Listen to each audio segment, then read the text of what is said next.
Fuck it. Oh yeah, I just downloaded that. Okay, good. I'll explain it to you.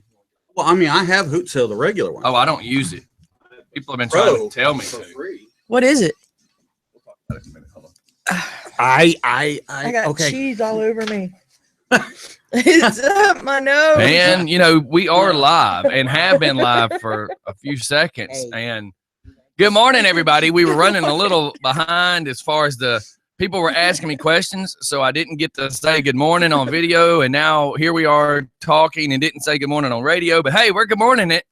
Yeah, and y'all I have heard a me dog talk about growing out of my crotch. Stephanie's snorting cheese. Go lay down, dog. What? I just got here. I don't care. Leave her alone. Quit petting her. Let go of her. Go lay down. How do I get my dog to mind if you're going to constantly keep doing what I tell her not to do? Lay down. She can't lay down if you keep trying to pet her. Crickets. Oxymoron, Crickets. or in your case, just moron. You are so mean to small defensive assignments. Oh, you're an idiot. That dog has no business running back and forth under this table with all these cables on. I've taught her to not go under this table, and then you get over here and pet her and push her under the table, try to put peanut butter on your stuff. You need to leave my dog alone. She came to see me first. Because you've been putting peanut butter on your... And how would you know that? The smell of peanut butter? Around my squishy area? Just the fact that all of a sudden we get this weird Jiffy smell around the house. Ooh, did y'all see that video I posted over by Jiffy Lube? God, okay. Phew. You had me nervous there for a second. No, but wasn't there a car fire or something going on at Jiffy What do Lube you over think the damn video was about, Stephanie? Good job, Mike. Good job. You know what hurts me sometimes is that I look at you didn't even know you did it. I look at my post and none of the people that I work with like or share my post. I was busy yesterday. I didn't even have to pick up my phone to look at the video because my wife was showing me. The video. Oh. God, stay focused. I say my wife, you get all confused. Anyways, explain to us what happened there, sir. Car fire. Jiffy Lube. That's all you got. Thanks, Steph. That's all you got. Power to the people. Out of all that, that's all you have. Well, I mean, they didn't let me go over there and report or nothing. It was actually trespass on running over there. It was more like, Mike, get the hell out of the road. Well, I was just trying to roast this marshmallow. Y'all said be part of the community. I was just throwing some newspapers I had in the back of the car. That's right. Thought I'd make s'mores. Have you ever had a car start on fire? My brother did when I was growing up. Can I ask you to redefine the question, sir? Have you ever owned or been in a vehicle that caught fire? I need you to really think of how you're wording that. Are you asking me, have I been part of an accidental car burning? Well, what other kind of car burning would there be? I don't know. I've never been part of a purposely car burning. It's going to be a tough day to jag. Let me just say, a Dixie cup, even though it has wax around it, it's still paper. It will still light. Yes. And when you fill it with gas, it really lights. Hey, Steph. Did I come in the wrong door? No, you asked me a trick question, and I didn't know what answer. It wasn't a trick question. I didn't know what answer you were searching for. I am, by law, I am not allowed to do any tricks before 8 a.m. You do know that when a car decides to make noise involving flames, there's 4 noises. You do know that, right? You do know my car, right? No, but I'm saying when it involves flames, because first, it's the tires that blow out one at a time.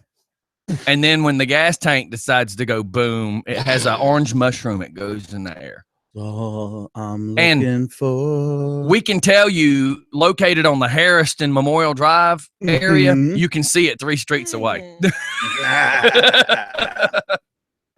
Not that I've ever been part of anything like that. I just strictly say that I've seen the mushroom, baby. And it's not under a horse's turd. My brother had what was that thing, like a Caprice or something, or a Capri. Oh, it was a long time ago too, in a galaxy far, far away. This was probably mid-70s, But I came out of the shower and I saw these blinking lights in my room, and I was like, wow, I'm still stoned. So I looked out the window, and his car, not running, I mean, just by itself sitting there, had like an electrical issue and burst into flames. Wow. Now this car, you know, I haven't read anything on it, but the where it was sitting, the location, yeah, the where it was, it looked like something might have started in the bay of Jiffy so Lube, it might have been a oops, and they might have pushed it out. Smart. Yeah, because think of all the oil. Yeah, just think it. Can you imagine if that was to catch on fire, it would just burn and burn and burn. Well, we'd look like Kuwait all of a sudden. Oh, that'd be so cool. The gravity of, you know, the stuff burning, like the burning plastic and shit. Oh, I'm sure somebody knows exactly just what for happened. fun radio. Good Monday morning. So listen, just because before you talk, let me repeat to what you text. Trying to warn me? I've created some sparks in a car before. Yes, but the sparks that Jeff Matthias created was due to the fact that he didn't have a heater core that worked, and he looked like that dude on a camping show where he was like going, and he was trying to whittle it. Mike, you see my hands? I know. And then about the time he got a spark. Yeah, you know, looked like a big lighter out of butane. But he was home alone. Yeah, looked like a big lighter out of butane, or a Zippo with nothing but flint. So what's up, sir? Same old. We're calling in on topic this time. I see that. Have a topic, I see burning that. cars. So I don't know. We're not talking about burning cars. We're talking about an accidental car that caught on fire. Yeah, I got a question too. There, I don't want anybody to get misconstrued, and somebody might have started this. Well, I mean, I'm good with it. I have a question there, Mr. Matthias. Yes, sir. Has your attitude towards your employment changed since being notified they were going out of business? Oh, it surely has. No, he still loves all those people. I'm still gung ho. Still love my job. Yeah, I mean, you were about my job. This dude is seriously dedicated. It's the customers that I'm a little less excited about. Yeah, gotcha. I mean, I don't mind going out my way to help the customers, but I mean, right now they're paying Toyota prices and expecting Range Rovers and Porsches and stuff. You know, it's insane. Remember this. And the day that you decide to snap on a customer, say these words. But I try to tell these people when they call me, they'll get a quote for a wedding from somebody else. And then they call me up and they want a quote for a wedding, and I give them a price. And then they go, well, so-and-so would do it for this price. I'm like, well, then call so-and-so and call me back and let me know how that works for you. Because if you want crackhead prices, expect a crackhead doing it. Come on, man. Well, exactly. I'm sure when you were like running the place, you were concerned about the bottom line, profit margins, blah, blah, blah. No, but what he's saying now, though, is because they're discounting some of the prices, right? That people are complaining. Yeah, why does he care? Yeah, I understand you're saying he doesn't. Yeah, I'm just saying, why do you care? I know. We had a go ahead. Customer Saturday that bought $2,000 worth of furniture out of our clearance center. I mean, most of the prices of what he bought, a couple of months back before we started the store closing, we had our clearance, our annual warehouse sale. And we had taken 20% of the product that was in there, and we marked it, I mean, anywhere to 20 to 70% below what we paid for it. And they're still coming in and asking for discounts on top of that. I know, but why does it bother you? And this guy, that's basically almost all the product he bought was all this below-cost items. All of it was discounted that much because of the extended damages on it. He gets to deliver Saturday. Oh, well, this wasn't damaged like this. It wasn't damaged like that, blah, blah, blah. I'm like, you know what? He got a 40%, and we still did a 40% discount on all the rest of the items he had. Then offered him another 10% to keep it, which was another $150 off. And he's like, well, I'll take $300 off to keep it all. Yeah, but well, you can send it all back. The point I'm trying to make is, why do you care? Yeah, because he's that person, and you're that person.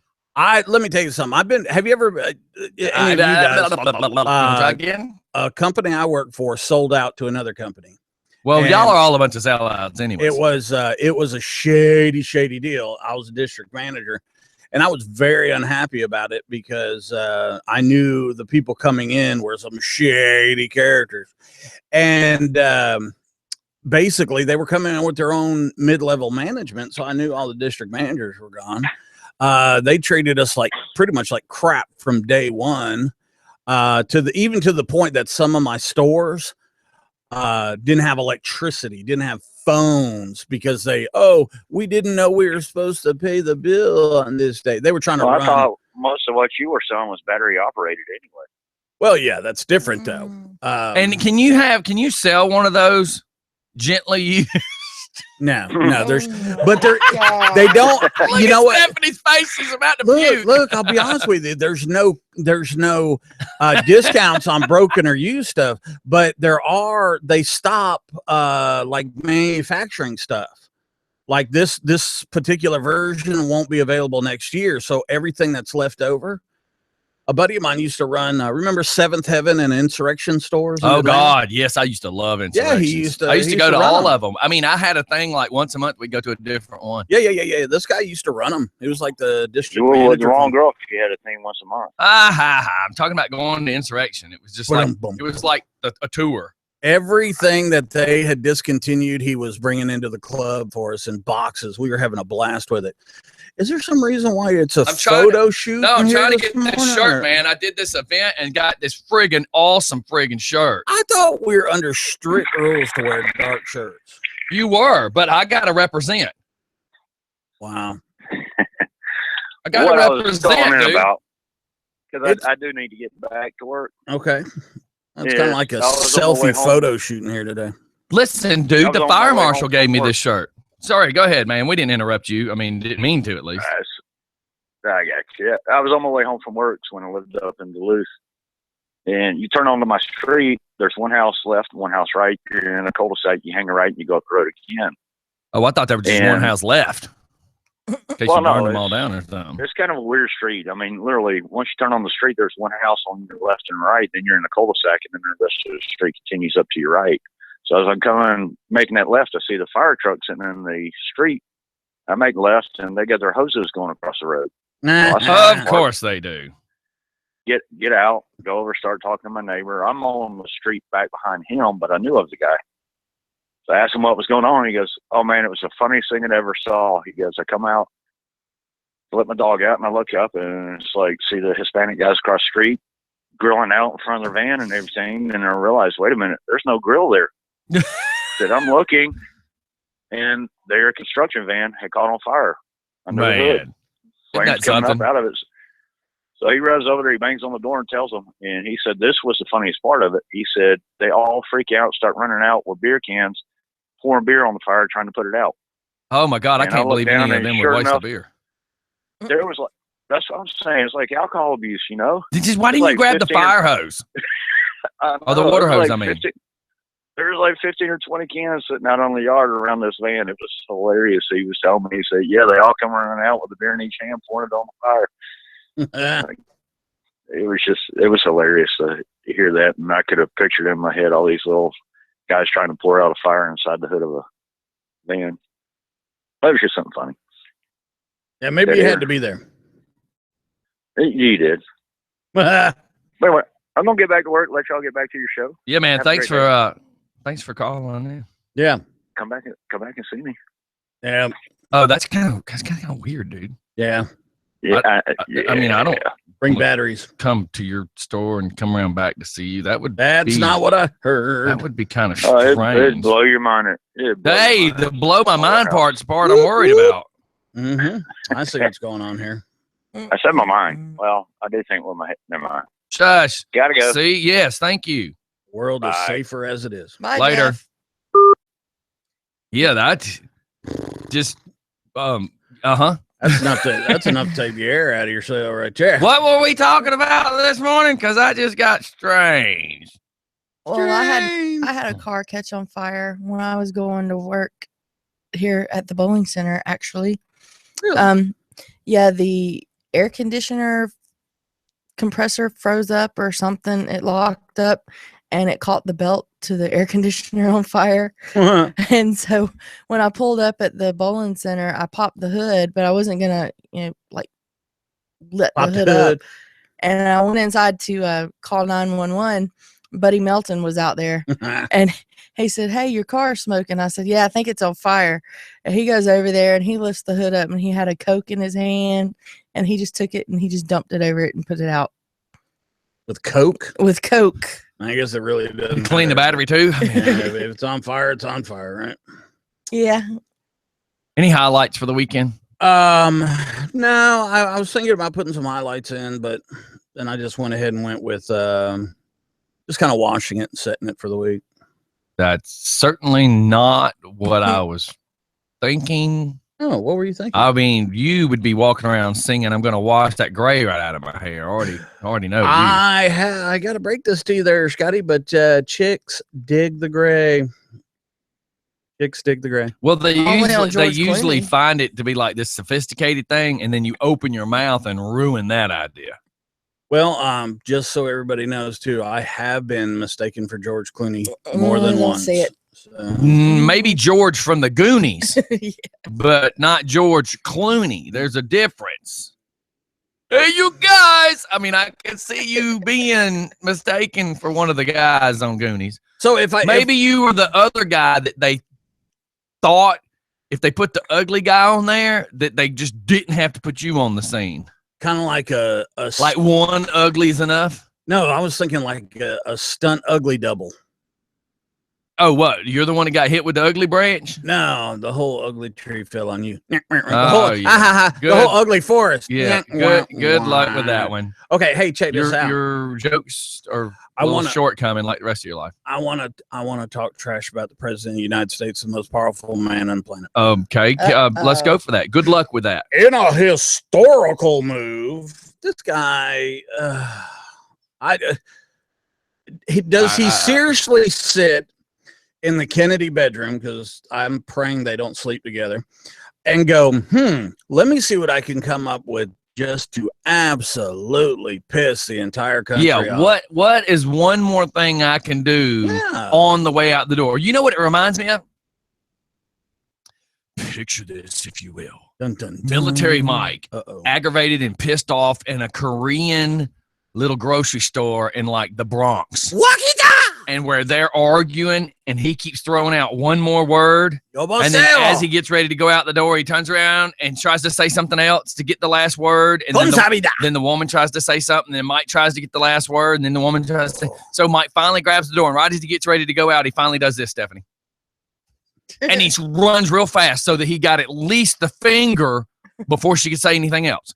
Now, with that image being painted and how stupid, childish, and just butt crazy that is, I see it like, okay, what else can I do before they toss me the hell out of this house? Wow. Mr. President, here's your eviction notice. You got 60 days.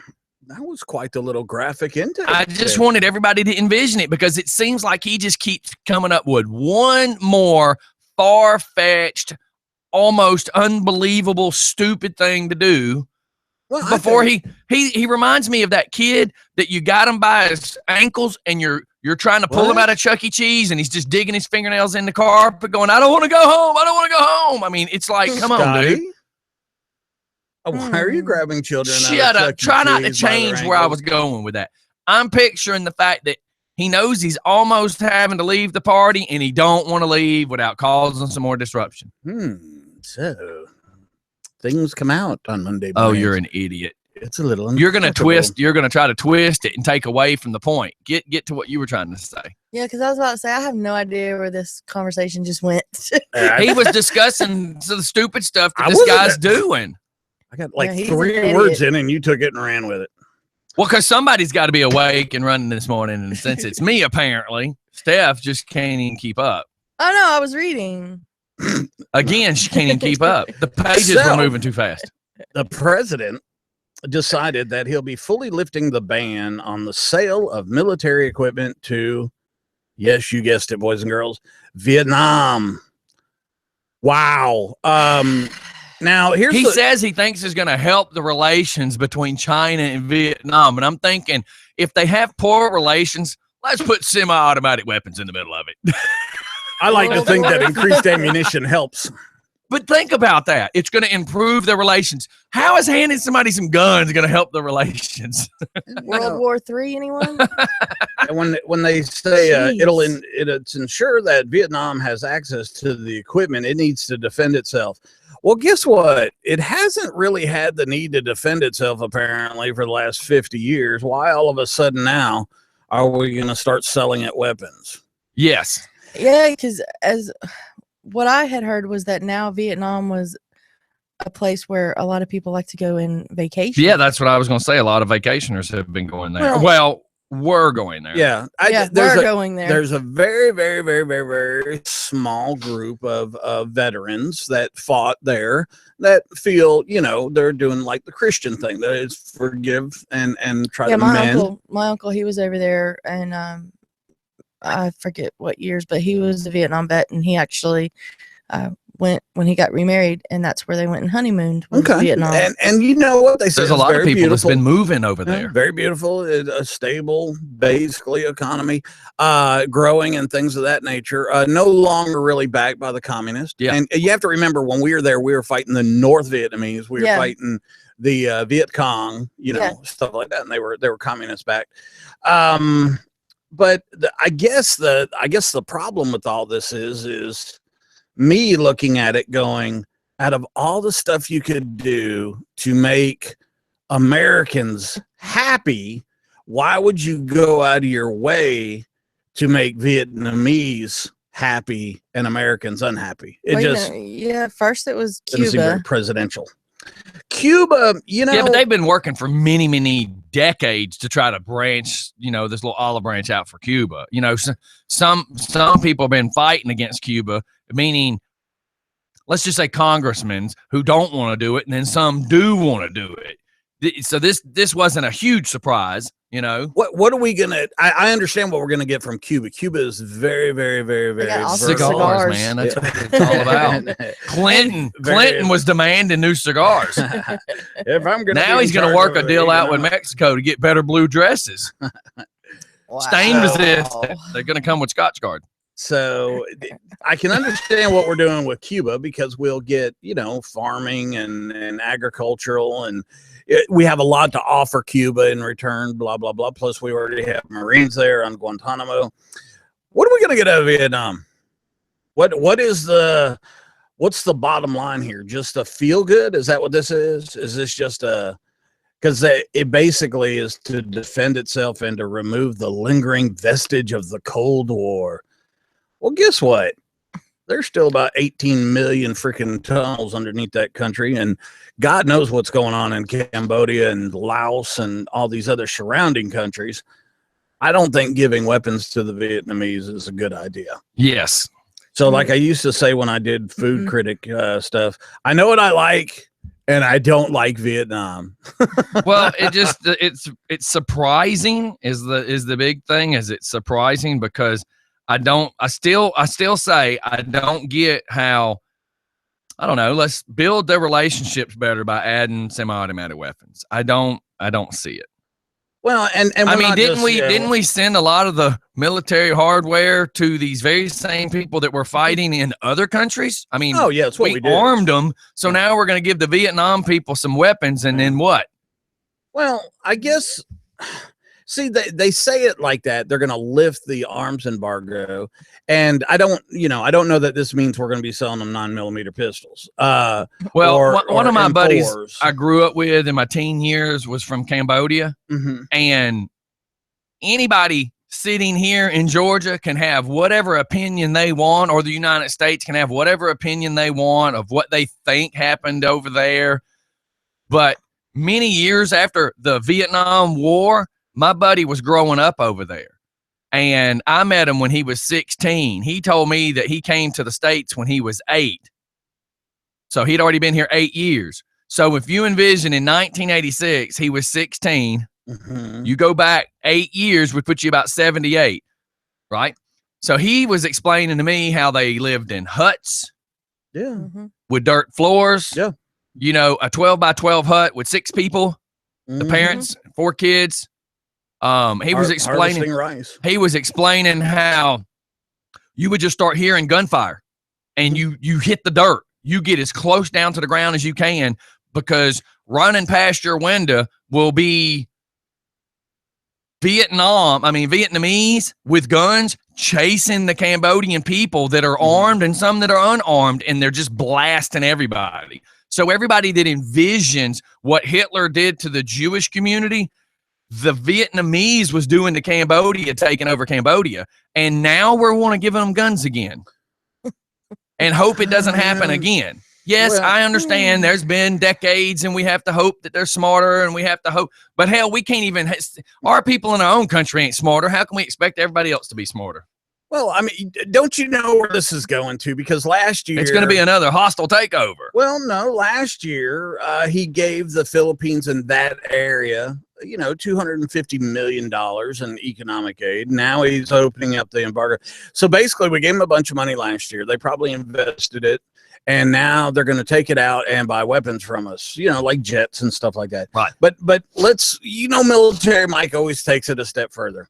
Who are we talking about Vietnam defending themselves against? Because obviously not Cambodia. They'll whoop Cambodia and Laos's ass. Oh, yeah. They've done it before. Yeah. So who do you think? I don't know. Big country to the right. I'm just looking at, if you think you're going to build a relation with China, then you got to worry about, are they going to attack China? Or are they going to turn around and cause a problem between the Soviet Union and China? Well, I can tell you this. I mean, who are they going to try to pair up against? Because what is the old saying? The enemy, what is it? The friend of my enemy, or the enemy of my enemy is my friend? Is that the saying? The enemy of my enemy is my friend. Yes. So what are we going to do? We're either going to go, we're going to give these guys some rifles, some assault rifles, and they're either going to attach themselves with Russia to piss off China, or they're going to attach themselves to China and piss off Russia. Well, here's my point. Like I said, military Mike always takes it a step further, and slowly but surely, I'm starting to learn a lot more about China and Russia these days. But get this, China, they don't think that's funny at all. They've shown no restraint in meddling in a regional situation, is what China's saying about, well, that would be us, the United States. The conflict in the South China Sea has escalated over the recent years. And I got to tell you, the Chinese military has embarked in a huge land reclamation. How about just turn it on mute? I'm trying. No, it's kind of weird, huh? It's kind of like, why? Why do you could have waited till commercial? I was talking. I heard myself talking. All right, go for it. Well, man. Okay, look. So here's my predictions as the rabbit. Vietnam is going to piss off China. Oh, of course. China cannot sit back. These days, China is so powerful and so financially involved in everything on the planet. And look how much of us they already own. They can't. They just cannot, under any circumstances, stand back and let Vietnam be a poopy head. So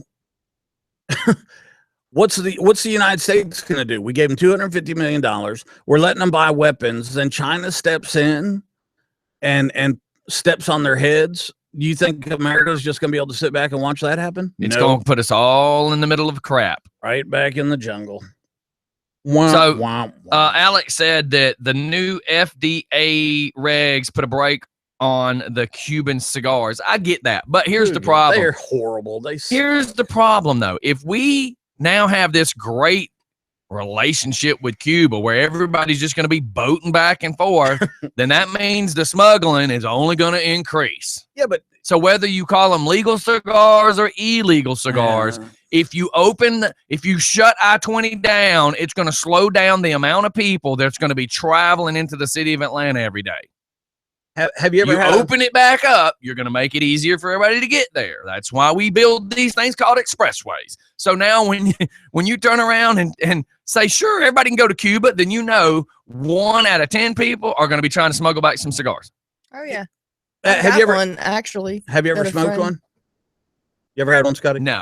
Steph, I don't know if you smoked. I've had some big fat ones. Yes, we hang out with one of the girls that has a big cigar bar that she tows around. I don't care for them. I think it's more like a vanity type thing, you know. Like, hey, I got. Well, it's kind of like drinking any kind of liquor. Once you drink it enough, you acquire the taste and you like it. Yeah, I just, you know, I had oh yeah, we're getting all tangled up down here. I had a, when I smoke cigars, I liked the sweeter tasting ones. There's cigars that are soaked in rum and all that other stuff. But I was lucky enough to be handed a Cuban one time, and it was a big deal. I mean, I realized it was, but once I smoked it with the guy, he was smoking one, I was smoking one. And I'm like, do you like this? And he looked at me and said, oh God, absolutely not. These things are disgusting. Then why? Yeah. So it was just so we could say we smoked an illegal cigar. Yeah, I actually have one. I haven't smoked it. It's still in the container and all that. So probably not any good. I was gonna say it's worthless. But I mean, it's the vanity. But it's the fact that it's a Cuban cigar. Right. That, I've had it maybe 5 years, I guess. It's worth about like that. I would probably say. That's the problem. But I mean, it hasn't. It's never been open. I'm just strictly picking when I say this. So you're like, but I got this Cuban cigar, but it's not worth anything at this point. I'm not picking on you as a person. I mean, people in general go, oh, I got this Cuban cigar. But if it's not kept properly, it's absolutely worthless. Yeah, I put it in. The guy that I got it from, he told me to put it in the freezer. Yeah. So is it still in the freezer? Yeah. That's one frozen Cuban. Yeah. Well, just continuing on with the but that's just the bad thing is we all buy these things or get hold of this. Hey, let's it's 8:01. Let's do our commercials. Okay. You know, usually the first half hour we ramble. Everybody hang tight. We'll be right back. It's just for fun in the morning. 'Cause I'm a rambling man. Ate a lot of stumps. You ever watch that show, Anthony Bourdain, Parts Unknown? It's a good show. Only just because it's hard enough keeping up with everything else. Well, he travels all around the world and he goes places and they talk about the countries. Hey, Pastor Dave wants to come on the show Thursday or Friday. He's hilarious. Like I said, he spent the last 10 years in China. You can tell us about. Yeah, that's what I was thinking. And he's hold.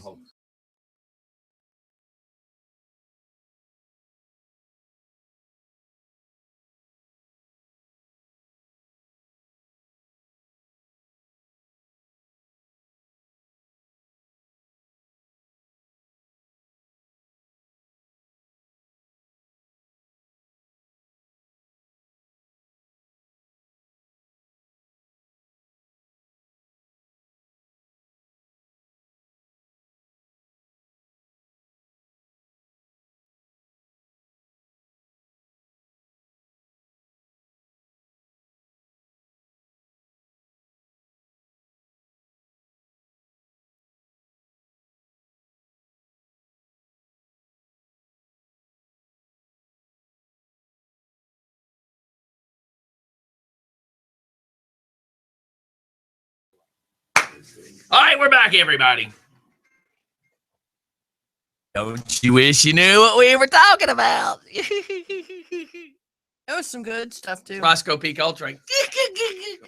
Remember that? Oh, God. Everybody remember he used to do that laugh?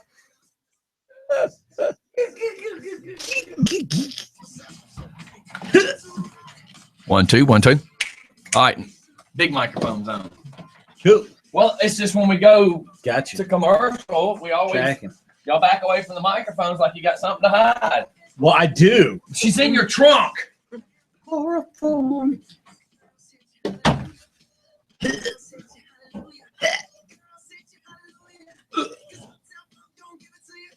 I have no idea what you're saying, Alex. What you mean?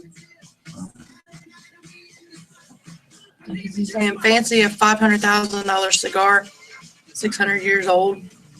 I'm not paying $500,000 for a damn cigar. That's crazy. Man, I used to smoke so many. $500,000 is a house. I used to smoke so many damn cigars. I like Swisher. Don't believe me, just one. I like Swisher sweets. Yeah. For the smoke. Or Black and Milds. The wine Black and Milds. Yeah, I didn't go to the Black and Milds, but the shoot. Remember, I used to have the whole. If I'm gonna take a picture, please look something. But no, look at her. She was like, it gave me a dirty look. You blame her? Like, smile. I'm smiling. Pull your hand down so you don't look like you're pissed off. I'm not. Wow. Thank you. See, that's so much better. No, it's Chin not. down a little bit. No, it's not. No, then you see my. No, Yeah, tilt your head no, again. seriously, turn it off. But now chin down just a Turn little. it off. Not that much. Oh, I'm gonna Okay, vomit. here. All right, look up and smile. No, don't do it. You're gonna blind me with the Make love to light. the camera. Make it work, it, baby. No. Work it. That's at least you smiling. Smiling. Today's supposed to be a perfect day. Why? Smile. I swear, the Uncle Fester for Halloween. Yep. Nope. Can we get you to shave your head? Nope. Can we just get you the whole light bulb? Can you get one that lights up if I put it in my mouth? Yeah, because we'll put you in the chair. If I you wonder get if me that one would of the work. fake ones. I don't No. know.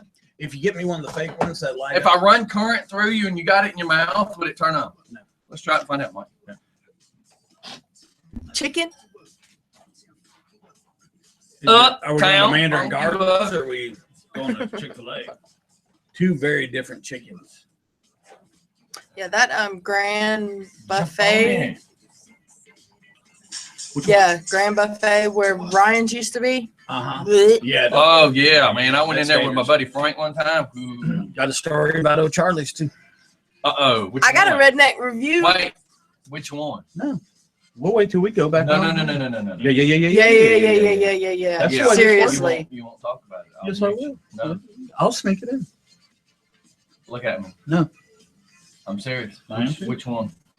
All of them.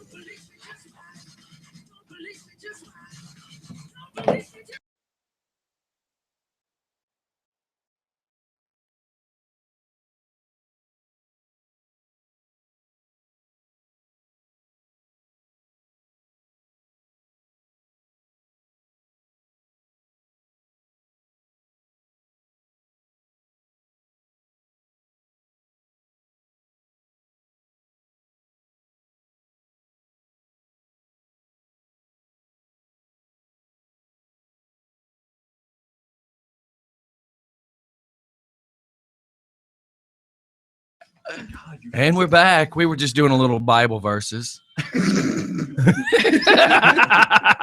And we're alive. Y'all missed it. We were just doing some Bible verses. You need to go back and watch the video. Wow, Oh, that yeah. sounds wild. Echo. It was because the big mic was on. Yeah. Yeah, got that right, baby. Don't paint those images, sir. No, get this. One time, Do it you was mean get this Wisconsin. or like No. get some of this? Get some? Which, Come on, we which, just which one were you going with? we're in Fort McCoy, and we're doing like dog and pony shows for all the generals because we're going to be leaving for Afghanistan. You were doing dog and pony shows? I thought Yeah. Stephanie only did like Tijuana things. Wow. Watch it now. So- exactly. That's the point. Now she's even telling us to come watch the show. Are we getting in for free? You No. comping us some tickets? Nope. Are we leaving for free? Can we leave anything we want? To make it a lewd man. So they're shooting all Wow. the different weapons that we're going to be using in Afghanistan, right? Well, the team leader, Pete Satelli, is on lane 1, and he's shooting the MK-19, which is a 40 millimeter grenade launcher. Really cool. Well, he can't get it to work, so everybody else is shooting. So this general, me being the point man there, this general goes, what's over? What's wrong with lane 1 down there? I said, well, it's MK-19, sir. We always have trouble with it. That's a damn fine weapon system, blah, blah, blah. Go down there and get that thing running. So I go down there, and of course, now I'm going to go yell at my boss. So I come down there and I go like this, and I'm doing all the hand and arm signals, and he's looking at me going, what the hell are you doing? And I'm like, act like you're yelling at me. Oh, yeah. So we sat down there for like 2 minutes acting like we were yelling at each other and doing just like what we were doing. We were going, do you know that my house is painted blue? And, stuff like that. And so I told Pete, I said, I love you. And I turned around and I walked back. And the general said, I'm glad you got that straightened out. And it was everything I could do to keep a straight face. But that was a forever long time funny joke. We used to fake it for the colonels. Dude, and half the girls fake it. half? Well, More than half. more than that. Hell, I'm faking it sometimes. Sometimes during sex, I yell my name. Oh my God. But do you do it in your voice or do you do it in the other person's voice? The other person's voice. You know I mean, me. I just didn't know how strange it would sound. Be like, Mike, give it to me, Big Daddy. Or do you actually go, Mike, give it to me, Big Papa? Considering he's doing it with himself. Yeah, but that's what I'm asking. Thank Yeah. you, Steph. In part of in the part of trying to fake the illusion, if you will, would it mess up your illusion to hear your own voice? I'm just asking. Oh, God, no. I listen to my, oh, God, no. I'm one of the few people that look in the mirror when I'm by myself. Yeah, that. Yeah, see, that's just a little bit much there, Mikey boy. Yeah, the house that we're in now, apparently What the the people, hell? Oh my there's a God, point. Yeah, I'm Hold trying on. to figure out where this is Hold going. on, there's a point. Apparently the people There's a tip were or there's into a that point? because the sliding glass or the closet Going door on. is glass doors. Oh, my God. Please, no. Yeah, there's mirrors everywhere. Please Mirrors. don't do that to me, for me, to us. We don't sleep in there right now, thank you. Well, there you go. If you slept in the room, it would be bad. I'm I thinking. know. I don't I'm like. thinking Monica Lewinsky's dress as a sliding glass door, and then ceiling tiles that represent her dress. You see what I'm getting at? You know, You. Spark. Can I? No. I don't like all the Ew. mirrors Apparently in not. the house. I love mirrors in my house. I have mirrors above my bed. That's Stephanie, I get it because we don't like looking at you either. I know you're not going to want to look at you. No, mirrors are bad. Yeah, she said. mirrors are She's bad. mirrors are bad. She didn't get that. I got it. the mirrors I have She in my just didn't bedroom. respond then. Exactly. I ignored Down it. at the bottom, they say objects Have you- appear to be larger than they really are. Have you ever like done that in front of a mirror and then go, Travis, who the hell are you with? Oh, wait a minute, that's me. No. Okay, I I'm just a thought little, I'd ask. I'm confused on the logistics there. Never mind. So, How about them trees? So I Did have you- a redneck review for the weekend. Sure, let's give that a Whirl. swirly. So yesterday we went to Arby's because Arby's has a new sandwich. The bourbon. I know why y'all went now. Yeah. Hey, the are you just bourbon- STEPDOG? DAWG? So you're STA? STE. You have STDs? STEPPYDAWG. BBB? Oh, Jesus Christ. Oh, talk about that, So Pastor it's Dave. step on Coming to dog? Go. It's Steppy Dog. Oh, my so 2 God. P's? Yes. Why didn't you just say chihuahua?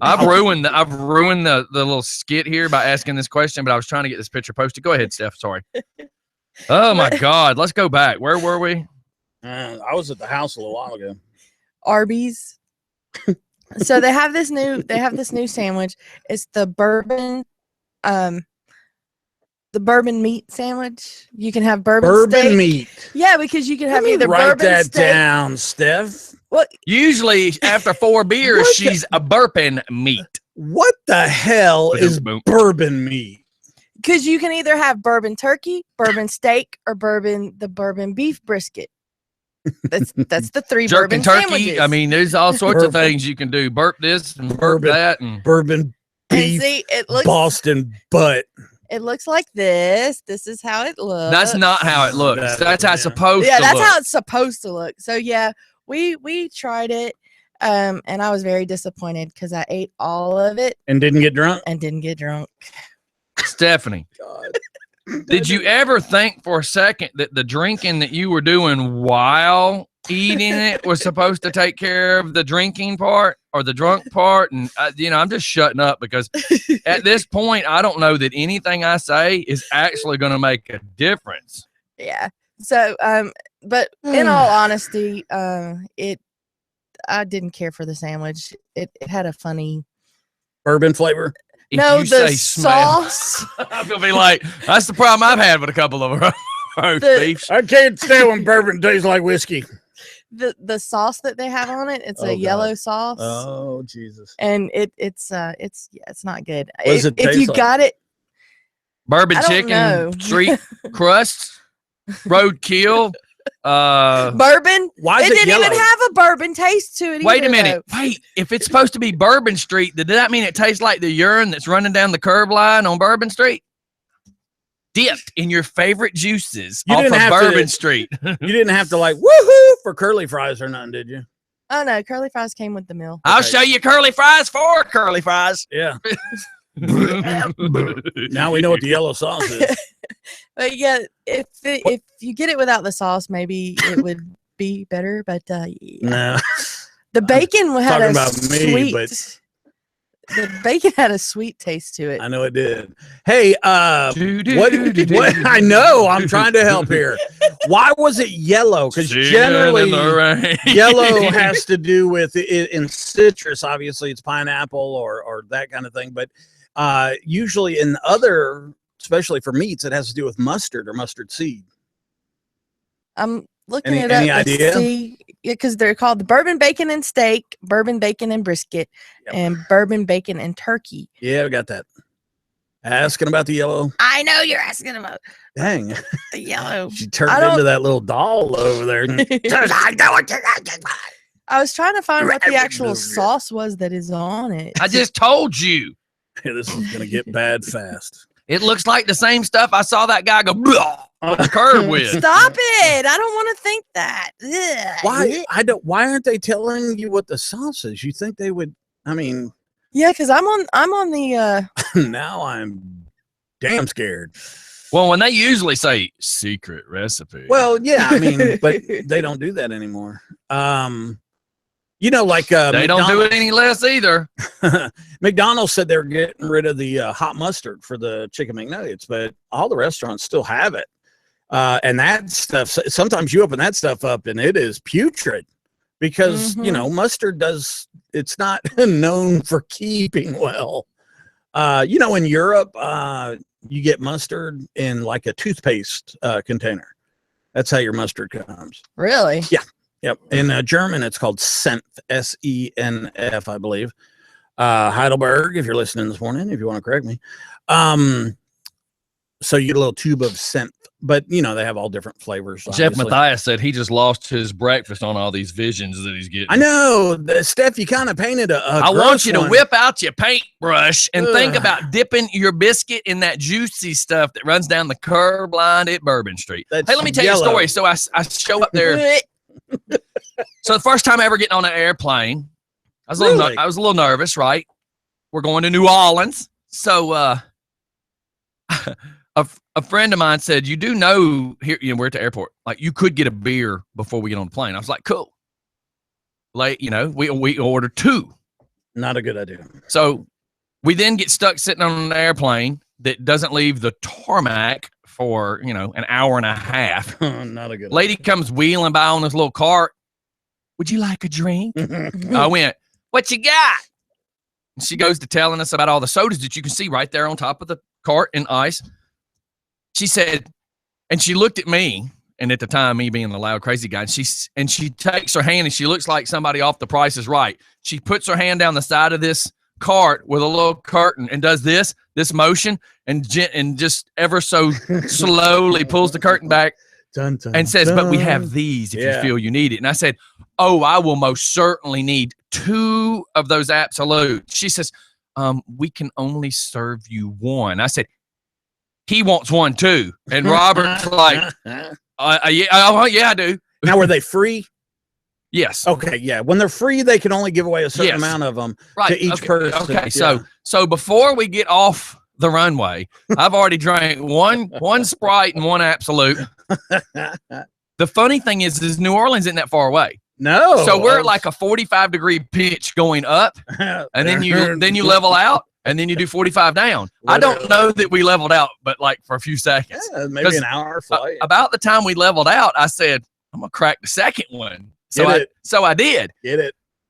By the time I started sipping it, we were on the 45-degree down. I was just like, cool. So, you know, moral of my story, we then get there and find these places are serving $8 week at the beaches.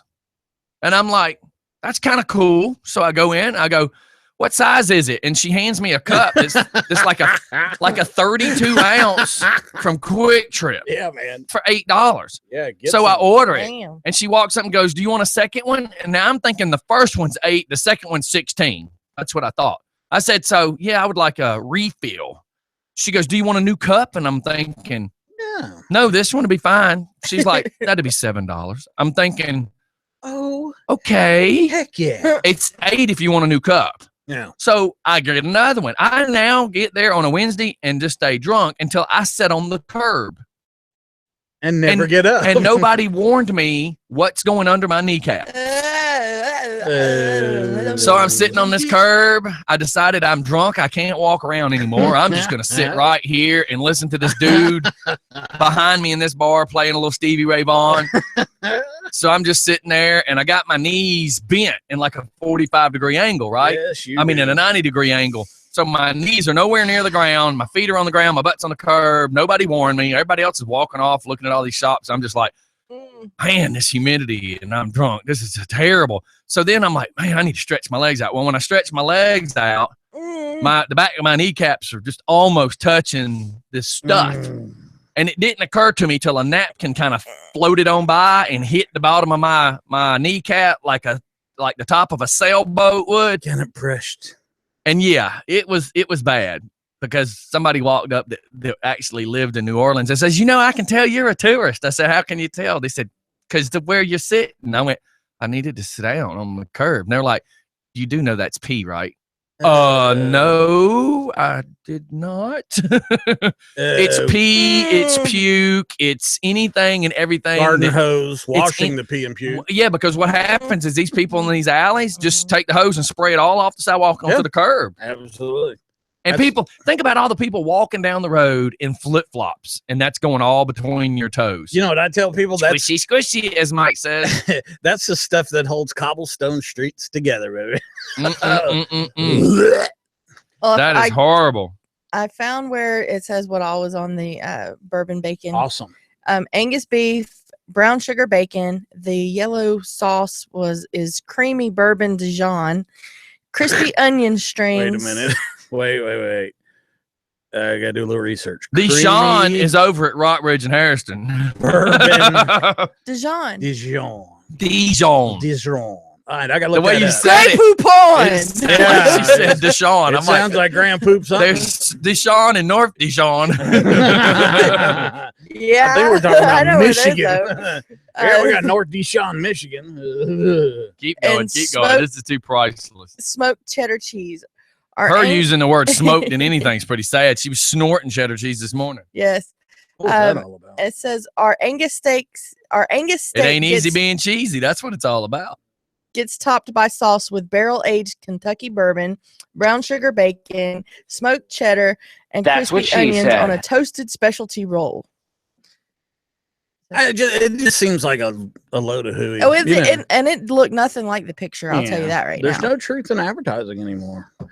And I imagine long as there's one freaking drop of barrel whiskey in the big 200 million vat, I guess due to lax advertising laws, they can say that there's bourbon in it, Well, hey, did y'all hear about and look, we love O'Charlie's. Okay, so everybody just relax.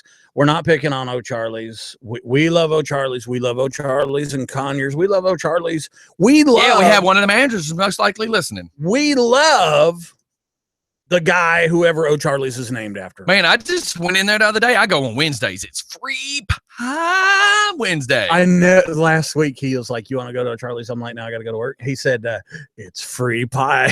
Like I'm going to lay out of work to go get pie. Dude. The fat jokes got to stop. Why? I was eating it myself. They gave out, I've never had it like this, but it was hot pecan pie. Oh, yeah. With cold whipped cream. Holy smokes. Or with some vanilla bean. Jesus. Oh, yeah. You can get a scoop of ice cream out. It costs extra. They ain't going to give that away. They give away a piece of pie, but they ain't giving away no ice cream. You are so cheap, you squeak when you walk. I wasn't saying that. I'm letting you know because Crystal said, hey, can I get some ice cream on that? They said it cost. I'm like, why would you even say that? What? That is horrible freaking customer service. Well, because listen, you got to think you're in Conyers. All these people in there trying to get something free. I know. Oh, you're right. I just, the folks that I had working for me in different locations, if somebody, have you ever gone to a waitress and said, "Hey, so what do you recommend?" And they go, "Oh, everything's good." Yeah. You know what I want to say? And I know it's 8:24, but bitch, get away from me and give me a good waitress. That's such a generic. It is such a turn off too. It's like, I'm sorry, I got the food. I'm sorry, I got distracted because of something that Toby Cartledge sent me. I will tell you. Well, I'll tell Steph. I won't tell. I won't tell Steph either. But I'll need y'all to go outside so I can tell everybody over the microphone. Now go ahead. What were you saying about O'Charlie's? What? Why would you even tell us that you weren't going to tell us? Isn't he pulling that? You're like my big brother. Why bring it up if you can't say it? Can y'all go outside for a cigarette break? No, nope. I don't smoke. We don't smoke. Okay, so O'Charlie's, the restaurant chain, unfortunately said their payment card network was breached. So and really, I guess I'm making this announcement just so that people will pay more attention to their credit cards. If you've been to O'Charlie's between March 8th and April 18th, there could possibly be a breach on your account. O'Charlie's, which runs more than 200 restaurants in 17 states, it was like an unauthorized program. Obviously a virus got in there, but just check your card. You know what? Unlike the virus that got in Stephanie's shorts. Oh my God. What? That's gross. She says she got a cream, Mike. Don't tell nobody. Okay, so if you take the cream and put it on that RBC, my personal thing is, now I have a friend who won't even use his real name on Facebook because he's worried about this kind of stuff. Who's Xander Mack? No, but get this. Here's the thing. I think you should have on your account, your banking account, there should be notifications of any like unauthorized. Alex had a very large, excellent question, and I second that. Okay. Which raises the question: why are the stores, in this case, that business storing your credit card numbers? Well, they have to do the because they ring it up, they run it once, right, and then they have to save your number while you add the tip. Yeah, and then go back. The problem is, here's what a lot of people don't know. All those numbers get saved supposedly until, midnight. Batches. Until whatever time they have it set up. So in other words, if 1,300 credit cards get ran on Monday until 4 a.m. Tuesday morning, none of those numbers get wiped out of the computer. Or do they? Well, it's got to happen, dude. They got to have your number. It's not like they can ditch it as soon as you pay for it or anything. Right. That's the downfall. But that's what kind of sucks about us not doing cash. Well, they're supposed to. Well, no, let's think of it the other way, man. They're supposed to be protecting us. I agree with that, but cash has got to go. Yeah, but here's the downfall that we've already realized. Anytime that you put trust in something, you have to worry about that trust being broken. Absolutely. When you put dependability with somebody's name, that means you depend on these people. And when you figure out they're not dependable, what do you do then? So that's my whole point is we keep putting simple, easy, everyday trust into stupid little things. And then somebody somewhere lets us down. Yeah. I say currency's got to go. So then what can you do? Well, I think... even if I got a chip put in my wrist and I wave it over something, that number still can be considered fraudulent if somebody does something else with it. Okay, but... Because remember, if you build something with a computer to scan your wrist, then somebody else can build something to trick it. Absolutely. But here's the thing is, what if you had to authorize all the purchases? Everything. How? Okay, like when I pay all my bills online, okay, and everybody knows I'm on a VA disability, I'm on fixed income. So I get my money at the first of the month. I go into my computer, I have all the passwords, everything all in one place, and I go ding, ding, ding, and I schedule the payment. You see what I'm saying? Yes. And so in 10 minutes, I can pay all my bills. And your point you're leading to. I verify or I approve. So here's what your question here. Either you didn't say, either you're not intending it to sound like this, or I'm the one and trying to twist it to sound like this. Twisted this morning. I'm assuming that you're basically saying that, say I charge 13 things today at 13 different stores. Okay. Until I get home and tell my Bank of America yes to pay for that, it shouldn't pay for it. No, I say you could either do it over the phone or you're talking about a chip in your wrist, which means But regardless, you're saying until I communicate with my bank, yes, it doesn't get approved. Yes, that's a good so. way In to other say words, it. every time, right? That's why I was translating kind of where you're going, but also throwing out a better idea. Yeah. So in other words, is if I scan it at O'Charlie's, right, within a second, just like when I take a picture of my checks and put them into my bank account, I get an email to say your check's being processed. Amen. So what you're saying is I'm gonna get a ding, and I decide whether that's a true payment or not. I like it. And now the problem is this. Even though that sounds like a great idea, how many piece of crap people are gonna argue that and use it and fake it just for fun radio? Good morning, Alex. Hey, what's going on? In other words, say Stephanie goes and charges $1,000 at Walmart. 14 cases of Slit Smoked Liquor Bull. And then as she's in the parking lot, it says, "Do you accept this payment?" And she says, "No, it wasn't me." Well, no, it would. And then she takes off with a bunch of stolen goods. No. She takes off with those 14 cases of Slit Smoked Liquor Bull. It happens. And then Billy D. Williams is coming to her door wanting his bull back. It happens. So Apple and Google have figured out the best way to do this already. And it just, if every retailer adopted their method, then we'd be great. What it does, you add your card to their app, right? In Apple's case, Apple Pay. Every time you do a transaction, it generates a brand new one-time use number that is valid only for that transaction. And when that transaction's done with, the number's void. That is the most secure way. Brother, I need you off of air to show me, explain, teach me, because I'm all about it. The problem is this. Alex said, what, 2.5, 3 years ago now, Alex said this. I got a new Bank of America card with the chip in it. It's supposed to be 100% safe, and I've already been hacked twice. Yeah, they said. Now. Well, it's because of the way they enabled it here. Right. In Europe, they use chip and pin, where you have to provide a pin code along with scanning the chip. Here they don't. I went to a place yesterday. They said, "Oh, put the card in the bottom and scan it." So I did. We're losing no pin code. Right, no pin code. No. Right. Walmart makes you have to put in a pin code. But I was somewhere else like Lowe's or something where you just stick it in there and it processes it without a pin code, which makes my card not safe. Yeah, the banks love it that way because it's cheaper for the bank. Yes. But it puts us at far more risk. Right. So I like Apple Pay. I use my thumbprint to authorize it, and it creates a one-time use number. Yeah, brother. Me and you I need to learn that Tuesday night. You talk about it Tuesday night, and I want to make sure I learn it. Actually, I'm not having a show Tuesday because of the election. Remember? Oh, duh. I got to go vote today. By the way, well, unless I can, I'm trying to figure out right now. No, you got till tomorrow. Set that up. I'm trying to figure out a way to set that up remotely and maybe do one just like straight to YouTube or something. We'll see. So we'll see what happens. Stephanie just said she thought it was over. No, tomorrow is it. It's over tomorrow. Tomorrow is the last no. day. You got to squeeze in today. Early voting's closed. Oh, is it? Damn. But the other day I was talking to somebody and they said that you got till Monday because Tuesday's the day.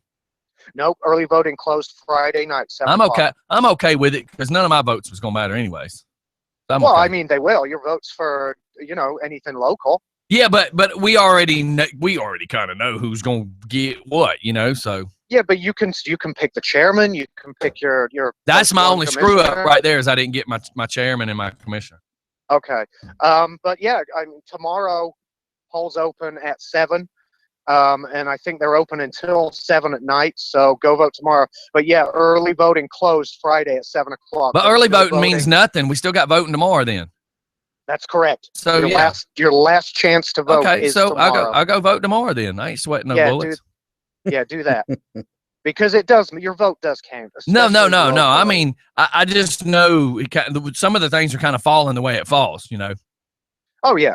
I mean, given, I think, because I thought the early vote was just strictly that. That's why I was like, I still got the big vote to do. I just knew that the early vote was just helping, or even the one tomorrow is just helping decide the Democratic part of it. But hell, they're all Democrats, so Yeah, any uncontested race will be decided tomorrow, which is why it's important to, go vote. And the good thing is when it comes to the sheriff, will be finished.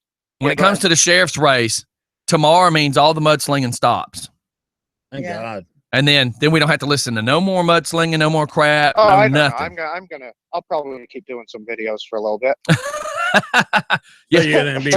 Me and you should talk off air because I've been getting tons of calls about your videos. Have you really? Oh God, yes. These things have been getting hundreds of views. Oh yeah. They're funny. Mm-hmm. But you know what was funny is he just said, "Hey, yeah, maybe we should talk off air." If it was me, it would be like, "Get your ass outside. We're done." Mike, you are such a whiny little bitch. Such a freaking double. You joke about Alex having that whininess, and listen to you. That's because do you need some milk with that cookies? I mean, come on. It just befuggles me how you can be such doubles. So, Alex, how's your day going, dude? Yeah, not bad actually. Awesome. Got here early. Got here nice and early, beat all the traffic, and it's been a lovely day. How's yours going, Scott? Oh, man, it's just terrific. In the studio right now. It's great. Watching Mike flip out when I muted him it's priceless. Yeah, sounds a little bit noisy in there right now. That's him screaming in the background, trying to make sure that some kind of microphone picks him up. I gotta poop. Yeah. Listen, I'll get you the Apple Pay thing. I'll show you how to set that up, and, because that is by far the safest way to do it. Yeah, but not everybody accepts it. Right. Restaurants, especially, as soon as restaurants start to accept Apple Pay and bring a scanner to your table, and you use your thumbprint to authorize the charge. Right. And even if they keep that number on record, it can never be used again. That's right. On your account. That's right. And that's a beautiful system. And Google Pay, if anyone has an Android phone, Google Pay works the same way. It generates a one-time use number for every transaction. It's completely safe, and they have the system set up that if you do a return, right, Google can still process a return even though it was a one-time use number. You still get your money back. So they've got the system set up perfectly to protect you, and it just screws the criminals. Here's the thing: it hurts the criminals. Going off of my idea there, you guys, your concern was somebody's going to skate before it's approved. This stuff can have, Michael. That's a given. Well, I mean, I didn't say it was a perfect system, but the thing is let's say you've got to approve any purchases, but then, I mean, if there's no more currency, you would obviously have to sign up for something like this, or at least be registered with something like this. I would say that there's a clause in the initial contract that says, hey, if you skate with something and you say no, well, I mean, that's theft. Obviously you're going to be able to be tracked, but the point I'm trying to make is like PayPal credit. I can look at anything on the internet right now and buy it, because I've got probably $10,000 available in PayPal credit. And let's say you have a contract and you agree to this. Oh, sure, I'll pay for what I buy. And then you go in, you make your purchases, and you walk out the store, and you haven't approved the purchases yet. Then you can't walk out the store. You say, no, that wasn't me. How do you prove? You can't walk out the store. You haven't paid for it yet. It's just like doing it now. So you're saying you have to stand there at the register and wait. Do you know what the register line will be like? Why they're doing it already with what you guys just code said. To be sent to you, which you then have to somehow approve on your phone. No, man, I can send it back to the bank for the bank to approve it. The bank then send a code to Walmart or whatever to say yes, they just approved it. It takes a nanosecond. Go ahead and let them leave. It doesn't take a nanosecond. Have you ever used any kind of two-factor authentication, Mike? Yes. It doesn't take a nanosecond, brother. It may not be minutes and minutes, but you're looking at a good, when you do your little 20 seconds. When you do your little gay Apple Pay, how long does it take? Listen, ladies, you're both pretty. It's instantaneous. I hold my phone up to the scanner. I touch my thumb to the fingerprint reader. Done. There you go. As like I said. Okay. Well, thanks for calling in, brother. Well, I want to be part of at least hearing about this, whether it be on your show or whatever tomorrow. I'll figure it out. He's not going to have a show tomorrow. I said whether it be on the show or not. Do I need to mute you again? I wish you would. All right. Well, thanks for calling in. See ya, Alex. All right, All bye. right. We got to go to a commercial, everybody. And listen, I'm playing a song by the Red Hot Chili Peppers because when we get back, I'm going to have Steph or Mike one read this GoFundMe. Oh, it's got to be Steph. She reads. Oh my God. We got to, no names. I don't want any names, but I believe GoFundMe's should be for something for like if it's not for an ailment, so-and-so has cancer. I get that. So-and-so's house burned down. I get that. I'm poor and my child wants to go to Bible school. To Bible school, or Vacation my Bible son's autistic and we don't have the money to put him into this camp. I get helping people when it's truly a Cost. necessary. But some of these, man, I saw this one pop up this morning, and I'm just like, this one you're looking at right now? No, we'll pull it up in a minute. But I'm thinking, what difference does it make? Why does that bother you? It just bothers me because do you know how many people now ignore PayPal? They just call it a scam. They don't even read them anymore. PayPal or GoFundMe? GoFundMe, I mean, not PayPal. Yeah, I was about to say, man, I love PayPal. Yeah, I was about to say. Was I saying PayPal the whole time? No, just, Okay, just there at the end. No, you sorry, said PayPal. Good catch. But what I'm saying is I know people right now that will just go scroll right past a GoFundMe and not even read it because they find it to be fraudulent. Yes. And I get phone calls all day long. I talk to people all day long. I'm not stuck in one building being a nosy person all day long. I mean, I'm on the streets. I'm seeing people all day long, and I'm hearing this all the time. And part of doing this kind of stuff, we do have to research, which friggin' duh. I mean, that's what we do. Steph and we talk to so many people, and let's face it, 11,000 friends, 400 friends. Big difference. Big difference. Mm-hmm. Well, when we get right back, we'll talk about this. Steph and I have been talking about something similar because she needs a van, Well, a handicap van. van. We'll talk about that when we get back. Because when you read this, you're going to be like, holy I know. I've read cow. some of them. Some of them are like, I just want to move, or I need money for school. Well, Yeah, I want to go out to The dinner. guy that came up to me who was drunk in a bar every weekend, spending $200 on Friday, $200 on Saturday, trying to get laid, and then comes up to me, hey man, I need you to help me do a GoFundMe. I'm about to lose my house.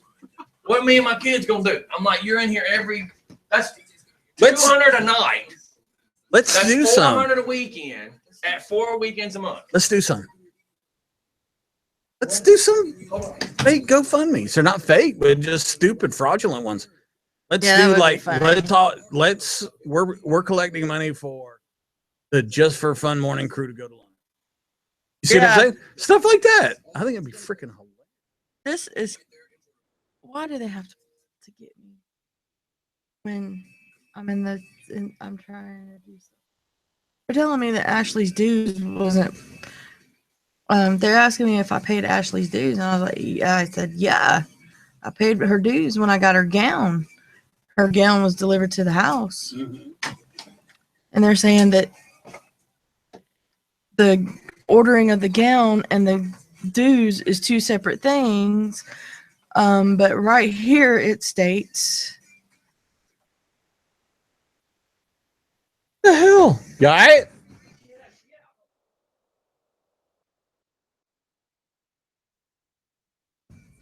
says right here that the dues are paid to Balfour. So that's what I did. Always something, ain't it? And that's exactly what I paid. The fee has increased to $160, and that's exactly what I'm paid. Maybe they just sent it out to everybody. Oh my God. Don't get it.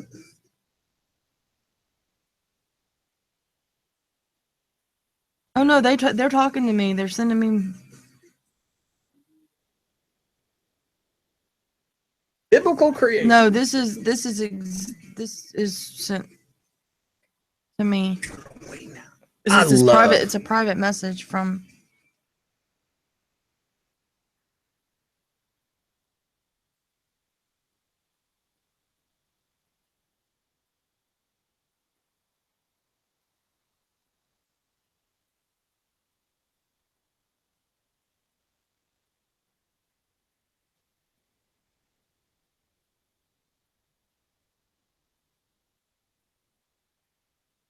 It doesn't say how many tickets we get.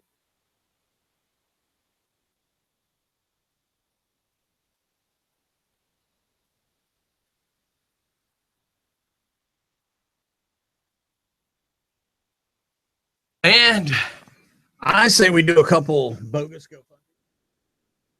But like the morning crew needs to go to lunch. $20, you know, and just do a whole bunch of like you need a haircut or I need socks. Yeah, I need some new clippers so that I don't have to go pay money for a haircut. Yeah, I think we should do it. Yeah, how about no? Why not? Because that's horrible.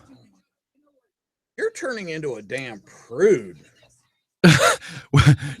so cheating people out of money, that's the thing to do. We're not you're not cheating Stop. people. Save it for when we go back on live. I thought we were. No. Do you hear this in the background? No. Oh my God. And we're back, and I just can't get Mike. How long you been doing this, Mike? My whole life. I came out of the womb. Like when I was crowning, I was military Mike already. Okay, so Give it away now. So before you go on your little rant again, you know me. Let Stephanie try to read this. Jesus, no disclosure of names. That was very nice. Well, folks, I did it once again. I put my time, money, heart, and self into a situation and person who didn't reciprocate. When will I ever learn, right? I know there's many of you would like to say, I told you so, or that's what you get. So go ahead, get it on over with.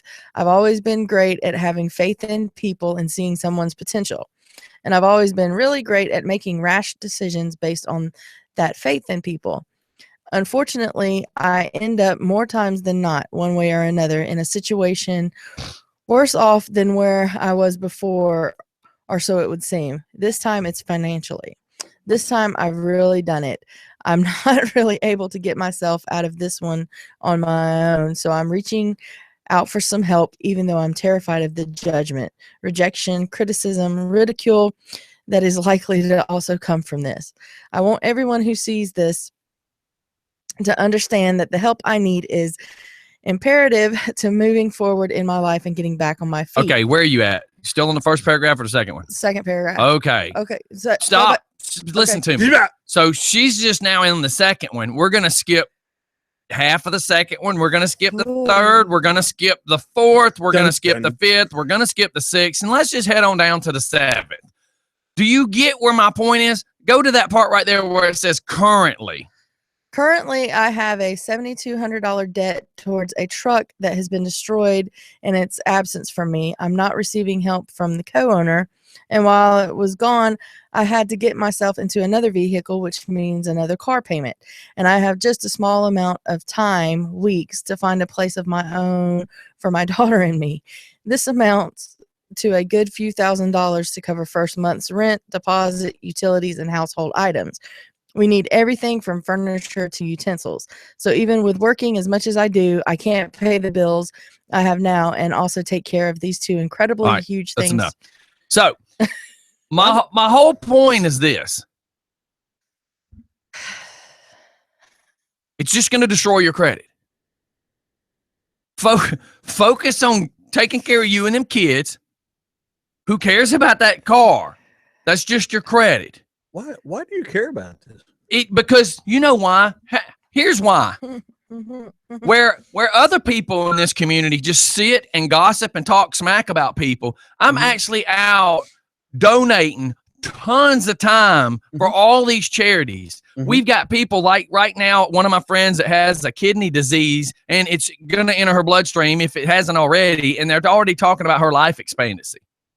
I've got these other people that we know that have cancer. We do how many charities a year helping all these people? And these people are the people who truly need help because insurance companies won't do certain things. So it irks me when I see stupidness. Like we watched one the other day that was a band, mind you, who gets paid working gigs. That's what they get paid working. And they're like, we need everybody to help us get a van. We set up this GoFundMe so y'all can help me get a van. That's what your money that you're working for is to pay for. Why would you expect people to give you money for a van because you just want one? Well, I mean, they're hell, asking, I they're want a not new expecting. bus. How about we just set up a GoFundMe? Because Let's when do we it. were on break, your dumminess was talking about making up fake ones Not fake as a ones. joke, I'm sure. But go for it. Explain what you were trying to say. Not fake ones. It irks me when there's so many people that really, truly need help. Well, Not poor decisions that got you in stupid situations, but people that truly need help. Go for it. Okay. You sure? Yeah, I'm Okay. sorry. All right. I'm just making sure. Okay. Here's the thing. One, I got cue the crocodile tears from Steve Smith. You see my point? no. Okay. You won't let me talk. Mike needs a new hooker. Set him up a GoFundMe. That's how stupid that is. Wow. That's kind of, Go ahead. Let's hear your point of view then, since you believe how you believe. yeah, I'm entitled to that. Okay. One, first things off, you don't have to donate. There's nothing saying you have to give money to that. If you don't agree with it, you don't like it, it's not your cup of tea. Yeah, but this is why people now don't even look at the GoFundMes. They see GoFundMe and they just scroll right on past it. And there has been some huge scam ones, like people saying they had cancer and they didn't, things of that nature. I understand that. But you know what? If you're just going to hand money to, let's say, a homeless guy on the road, if you're just going to hand him $100 bill, you can't really go back and say, hey, what are you going to spend that 100 on? You're going to go do the right thing, right? It's income, so go give your church 10%. So when you're giving your money, especially something like this, freely with nothing expected in return, I don't understand why it's upsetting you. And two, I have made some incredibly poor decisions in my life about 10 years ago, in which I was pretty damn close to homeless. In fact, I was homeless. And there was no GoFundMe or anything else like that. But I mean, I've seen probably more good ones than bad ones. I mean, and if people want to give you money to help you, I think it's a good way to do it. But there's a difference. Hey, Steve, you getting that text? Hey. Oh, he hung up. He's doing it. I was trying to tell him to call the studio number. I was wondering. I was like, but the problem is this. You saying, you there? hello. Hey, now we got you. You're I done. was just trying to get you to call that one. At least that patches you through. No worries. So I'm just saying that, if you don't agree with it, you don't agree with it. But if it's a friend of yours and, you want to help her out. I get you when you say that, but I see the stereotype now where everybody's just, yeah, I'm here. I blew my money. There's one just for gonna set me up a veterans. GoFundMe. Do you know there's one for veterans? A Go Fund for veterans. You believe but you believe that's realistic, right? No, it's rampant with fraud. Is probably as much as GoFundMe. It's basically people working off of the whole I'm a veteran. You're saying that somebody's using the veterans to pay for their things. I got you. What I'm saying the way you said that was there was a GoFundMe set up for veterans. Is that what you were saying? Yes. Okay. And I said, do you believe that one is fraud? Well, okay. I think you're misunderstanding. Stay on GoFundMe. Okay. You just said there's one set up for veterans. Yes, it's not a GoFundMe for veterans. It's called GoFundMeVeterans.com. Period. Okay, so that has nothing to do with what we're talking about. I'm talking about the way that people have used GoFundMe to exploit people to get money. Yeah. Okay. And all right, Steve, go ahead. Yeah. Hey, guys. Hey, good morning. Morning.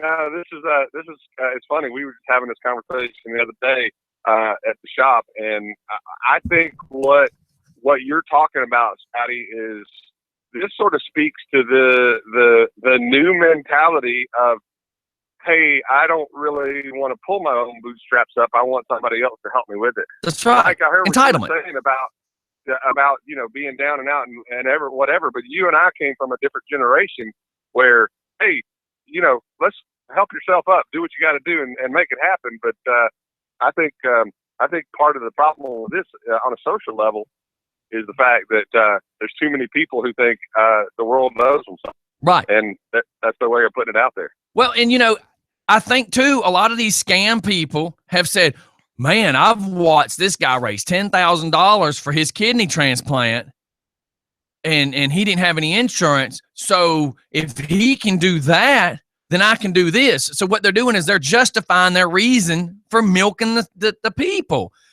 Yeah. I had a guy that used to come up to me in the bar. He'd be there on Friday and Saturdays. If not, he'd be there one of the nights. But normally he was there both nights. He's dropping $100 to $200 a night trying to get a girl, trying to get drunk and take a girl home. But then comes up to me after several months and says, brother, I need you to do me a charity, man. I'm about to lose my house. I'm going to lose my car. I'm thinking, God, dude, you've been blowing $200 to $400 a weekend at 4 weekends a month. There's your payments right there. But you want me to help you. I said, I told him, I said, dude, I don't mean to sound rude to you. I said, but I can't help you. I said, because all the people that follow me, all the people that come to all the legit charities I do, if they see me doing a fraudulent one, I'll lose every bit of trust that these people have in me for doing the right thing. Well, and I wouldn't necessarily call that a fraudulent charity, but I would call it a misdirected one. Right. Well, I mean, because but you know how he would do it. He would want to do it. He would want to paint this image of how he works every day, and he can't afford to feed his 2 kids because he's a single father. And that's not the truth. The truth is you were blowing your money every day. Yeah, hand him the Dave Ramsey book and walk away. Yeah, I can't do that. I have way too many things I help that you start putting a bunch of fraudulent ones with the good ones. The good ones they don't want you anymore because they're going to say, well, dang, you're doing this. It gets diluted. Yeah, man. So I've had to get real picky over the last few years because, such as the motorcycle world. The motorcycle world helps fellow motorcyclists and children. But we've had people come up who aren't motorcycle people. Man, I need you to help me put on a ride. My grandma needs a new hip. I'm like, the motorcycle world doesn't just work that way. You can say that's discriminating all you want, but I can't help that your grandma needs a new hip. I'm sorry, I can't help that. But, Medicaid, Social Security, whatever you got to do, whoever you got to contact, but you can't turn around and ask the motorcycle community to jump into something that has nothing to do with the motorcycle community because they kind of have this is what we do. We help vets, we help children, and we help sick people. I'm sorry, that's just how it is. But when you touched on it too, there's other avenues out there. I mean, go to your church, go to your, there's some community programs available that will help people that are in need like that. Yes. So.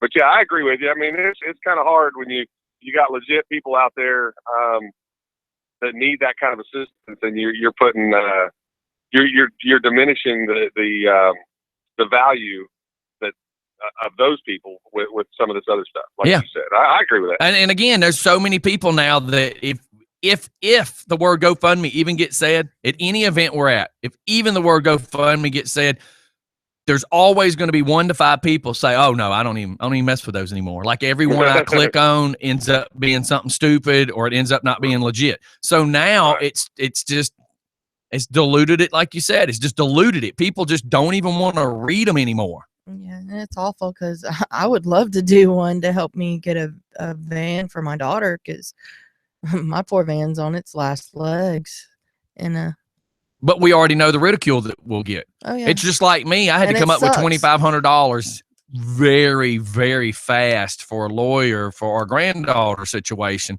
And a friend of mine, I had just got finished helping the little boy that needed a heart. I'm not going to throw names out. Everybody kind of knows who I'm talking about. And one of the parents there walked up to me and says, I can't believe that you're here helping this charity today, knowing your situation. Like, we can't even believe you left the house knowing your situation and you came to help us.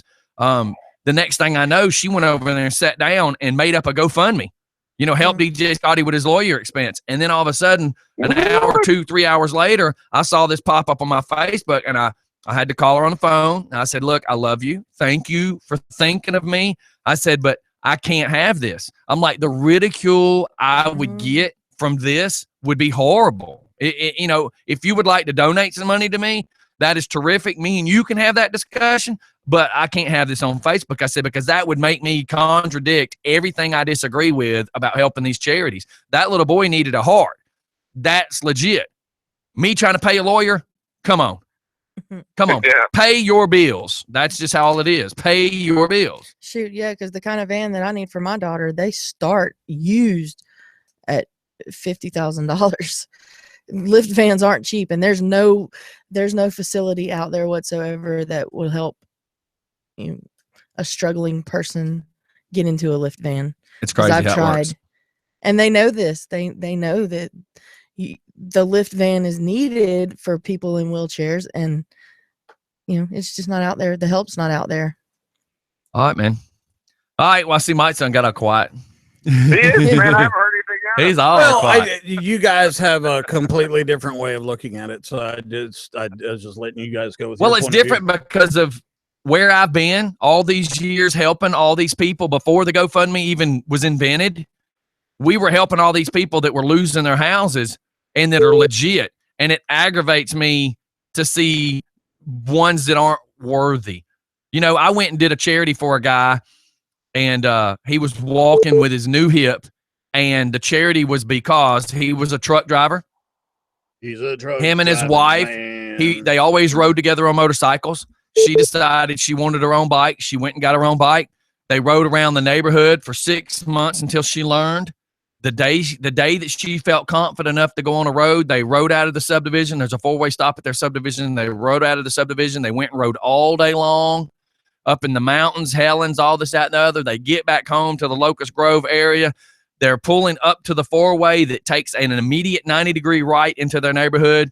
Right as they were parked at the stop sign, a kid who was text messaging rear-ended both of them, killed her instantly, threw him off the bike, and broke his hip. So then his 2 kids were about to get evicted because he had already had to miss all this work. He'd already been sitting there dealing with the hip surgery, the death of his wife. Somebody had to come up with the money for the funeral. That's 100% on the real. That ain't, I need you to help me get my truck. Come on, man. That's just not right. It's just not right. Well, I think in a lot of ways, you guys are trying to combine donation with entitlement, and I think you're off base there with that one. Why should I just give you money for a car, Mike? You don't have to. But why would you even be stupid enough to make a GoFundMe to say, hey, I'm just going to take my money to keep doing this, but I need a car? Entitlement mentality comes out. No, you guys are kind of, you're misusing that actual. No, you're taking your strict opinion, and we're taking ours based on hundreds of conversations with hundreds of other people that are saying, no, we don't even mess with it anymore. Every event we do, people come up talking about it. What's the next charity? Oh, I got a we probably get hit with 5 charities every time we do an event where somebody wants us to do something. Oh yeah, they pass out flyers. So where are you getting your input from? Well, I'm getting my input from the definition of entitlement and the definition of donation. But what you're doing is you're taking donation. When you think of donating to the Salvation Army, you really believe that's to help people. Yeah. Well, I mean, I understand. Do you just walk up to somebody in Walmart and go, hey, man, you look like you could use some new shoes. Here's $200. No. Because that's basically what these people with the GoFundMe's doing. Just, hey, I just think I should have it, so give me some money. No. And when you type up your own GoFundMe, that really looks pathetic. Well, I disagree. You're entitled to that opinion. I've been down. But you know what that does? I needed help before. You are painting the very same image that all these other people are. And that's what sucks. Well, I mean, I think everybody knows I'm completely against entitlement. But like I said, I've been down on my luck, and I know at any given time, I'm probably talking to 10 to 15 people that are completely down and out, and they need help. So you have no shame in your game to say, hey, I need a car. Somebody give me some money. Nope. See, I can't do that because I know there's somebody right down the road that's got cancer trying to take one more breath to look at one more family member to see their kids one last time. And all it takes is that little treatment. Do you know my cousin is Michael Almond, Greg Almond's son. He had a problem probably 10, 15 years ago with testicular cancer. His father, who is a multi-millionaire, would not help Michael at all. Do you know that there is nothing out there? There may be now, but back then there wasn't. But there was nothing out there for men. Women with breast cancer could get help. Men with testicular cancer couldn't get any help. So Michael was on the verge of dying. He was having to go do all these exploratory treatments and all this other crazy test lab kind of stuff just to stay alive. Did he have a GoFundMe? No, this is before GoFundMe. Okay. Would GoFundMe have helped him? Why wouldn't it? It's somebody's life that's on the line, not somebody just wanting a car. I mean, I haven't seen anybody that just says, "Hey, give me money for a car." Go start There is reading. that- Go start reading a lot of the There is one. GoFundMes. That's why when you and I were talking about the All right, we lost GoFundMe to help me get a lift van for Ashley, It's That's just why I told horrible. you I It's would- misused. it would never happen. Well, I And mean, it sucks. it's completely voluntary. It's you know, even to sign up, you don't have to pay anything to. And you do know that they keep 10%. Yeah. Well, I mean, they have expenses Yeah. too. I'm sure They keep 10% of all the money. you know, they've raised over $2 billion so far in personal causes, and that's what it is. I mean, a friend of mine, the first time I ever saw it, a friend of mine, and she's just the sweetest thing in the world, but she just, you know, she doesn't have a college degree, so she's just kind of doing that level of work in offices. So it's not like she's a manager or anything. She's just a helper, whatever you want to call it. Her and a gentleman were dating, about to get married. He went to the doctors and wow, like a week later died, just unexpectedly. Kind of really threw Dang. everybody off. Yeah. So the poor thing's been down in Florida and literally doesn't even have enough money to move back to Atlanta. And she did like a little GoFundMe But account. that actually That is falls under what we're talking about, Mike. That's not, I've been hanging out at the club and I got to go buy another car. What you're saying is something that happened, a tragic something that happened in her life. Yeah, that but makes sense. You wouldn't know that from the GoFundMe account. Basically, the GoFundMe account was, hey, I live in Florida. I'm down on my luck. I need money to move to Atlanta. That was pretty much it. And she raised, I'd probably say $1,500 from her Facebook, you know, awareness. So because I didn't know she needed money. So, I mean, in reality, couldn't she just work the job and got some money and moved to Atlanta? It's possible, but Okay. not knowing all her situation. My thing is if you're going to do it, you got to be upfront and honest about everything. It's like we were going to do and I know I'm fixing to probably piss some people off, but we were going to do this thing for a little boy, and I was under the impression he needed a heart transplant. Right. Well, then I started finding out, no, that's not what he needed. Then I started finding out that there was already Medicaid involved. Well, I should have known all that from the beginning, because you have now allowed me to paint this image of we were going to do this because this kid needed a heart transplant and this kid wasn't getting any help with his insurance. Well, then when I find out that Medicaid has been doing stuff, that Medicaid was involved, I'm like, ooh, I can't just go do some big charity and tell everybody this is what it's for when we find out that's not the case. That's just not right. I agree. Hey, look at Wounded Warrior. They took in $300 million, and basically 30-something% just went to the employees. So here, let's do a quick math right there. 300 million, 30%, $100 million just went to the employees of this charitable thing. Right. So I think there's a way to squeak it regardless of what you're doing. I mean, GoFundMe's been involved in the Flint crisis with the water. Dude, I'm not saying it's all bad. What my point was, I though, didn't say is you were. because so many people have done it bad, Yeah. is why now people are scared to mess with it. I think We got one right here. Pumping hard. I know a girl that used to GoFundMe to raise money for her church mission, but really she raised it for a vacation. He said, with that being said, you will probably never see me give any money to a GoFundMe. Why? Isn't that, I mean, it's like, okay, when I was 16 years old, a red car ran into my Chevelle. So I'm never going to own a red car. Whoever typed that right there, that is just. Do you realize I had a heart attack back on March 9th of this year? I was out of work for a month, got behind on my bills, but does that mean I have a right to ask for a handout? No, did you ask your church? Did you ask? That's his question, but we're not talking about the church, we're talking about the GoFundMe. Well, that's what I'm saying is did he ask for help from anyone? Or did he just? We're discussing the GoFundMes. I know what you're trying to do. You're trying to open it up for a bigger suggestion. But I'm saying that's why people are scared of GoFundMes. What you need to do is start coming to all these events and start talking to people and let people tell Scottie, you these. You've only been at 2 or 3 lately. I'm talking about start coming to a lot of the big charity ones we do and listen to all these people that come up and talk about huge charity events. Scottie, I understand. I do. I have experience in this.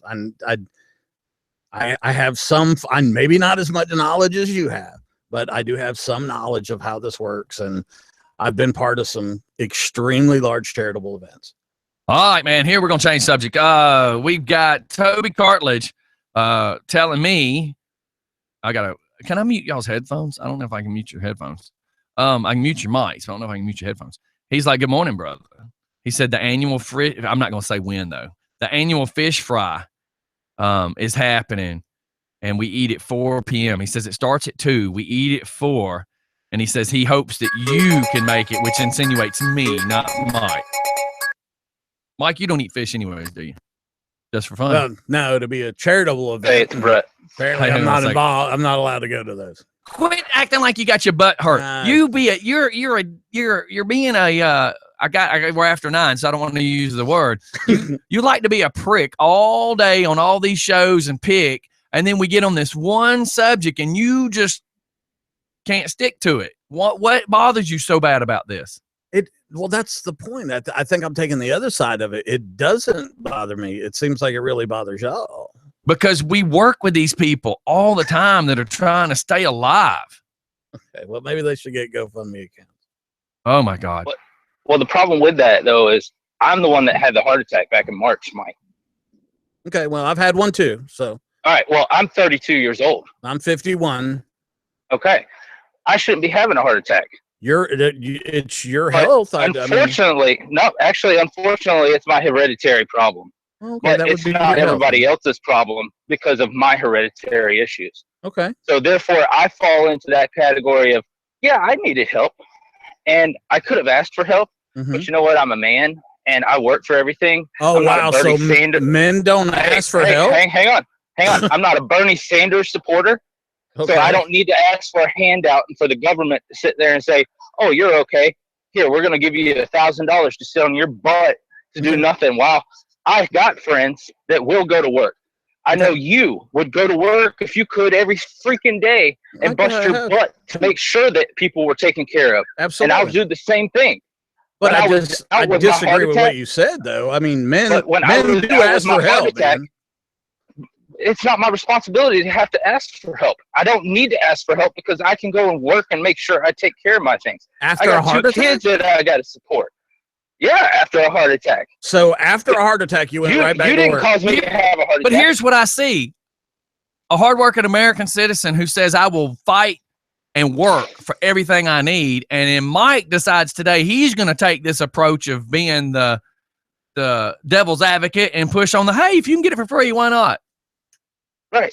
And see, and when I was out with my heart attack, I came down there and donated money that I didn't really even have toward that kid, toward helping the St. Jude's program that you guys did in Covington.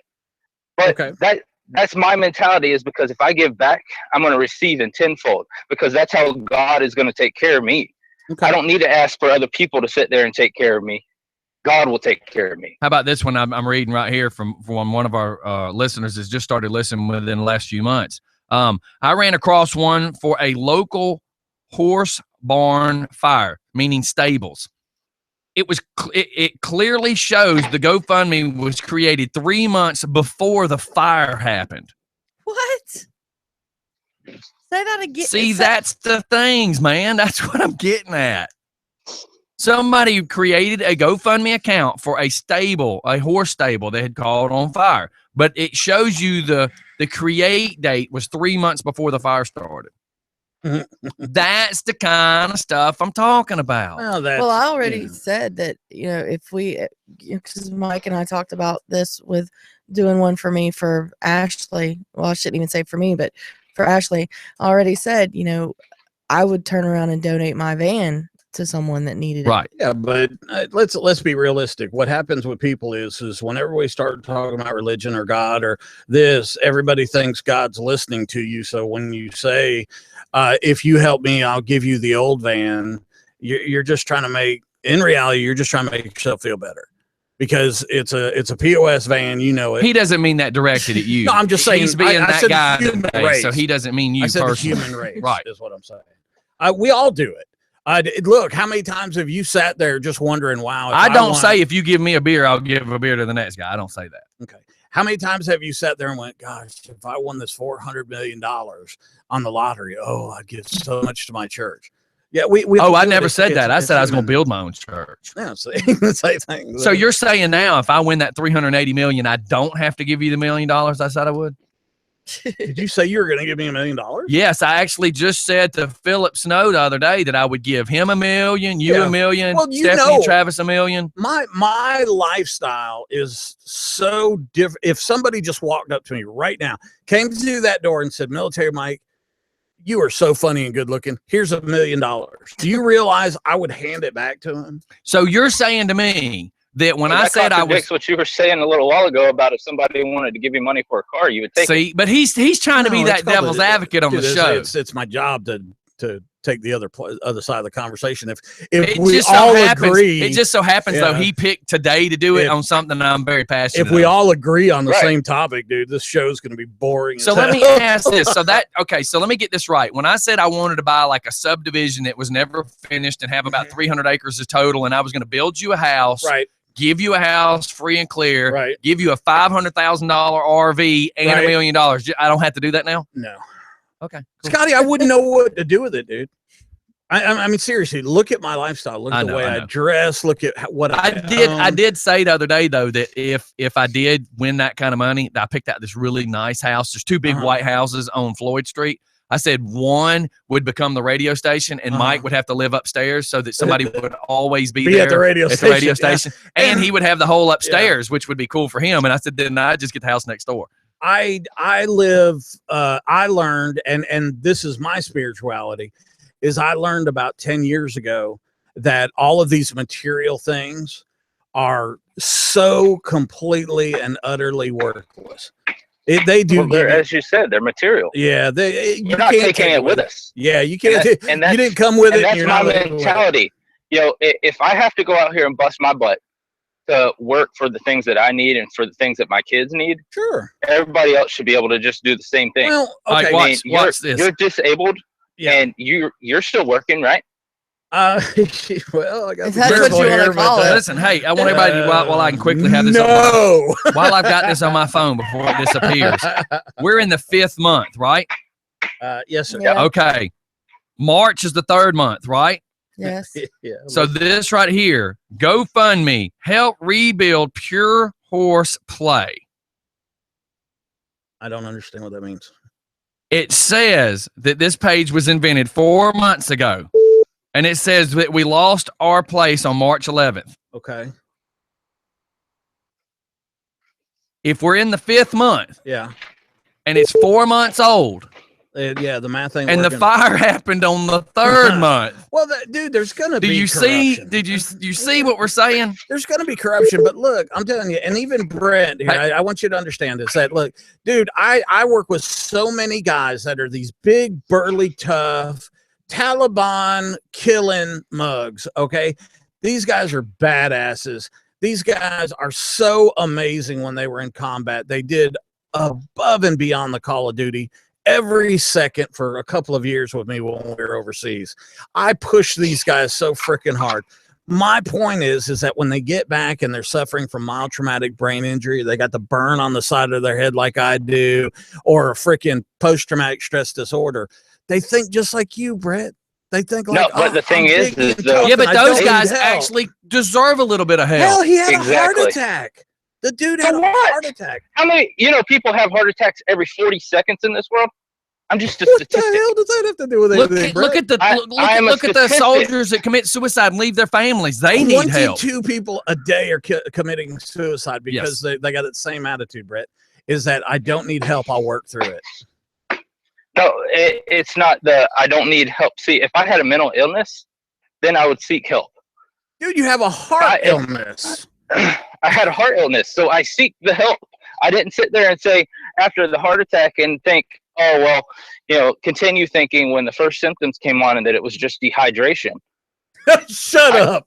You saw those posts I had yesterday. No, I haven't even seen. Oh, you didn't see it on Facebook. I was extremely dehydrated yesterday, and I was asking people what to do. A lot of people don't realize, I'm going to throw this out too, that dehydration can cause you to hallucinate, which means you could really be in worse shape than you realize, because you could just be hallucinating that you feel okay. Go back to my Facebook page, and they'll say, what's the quickest way to rehydrate? You should see all the answers. Yeah. I was freaking dying yesterday. But seriously, that's what happened. On March 9th, I was playing softball for a company league, and I played the entire game.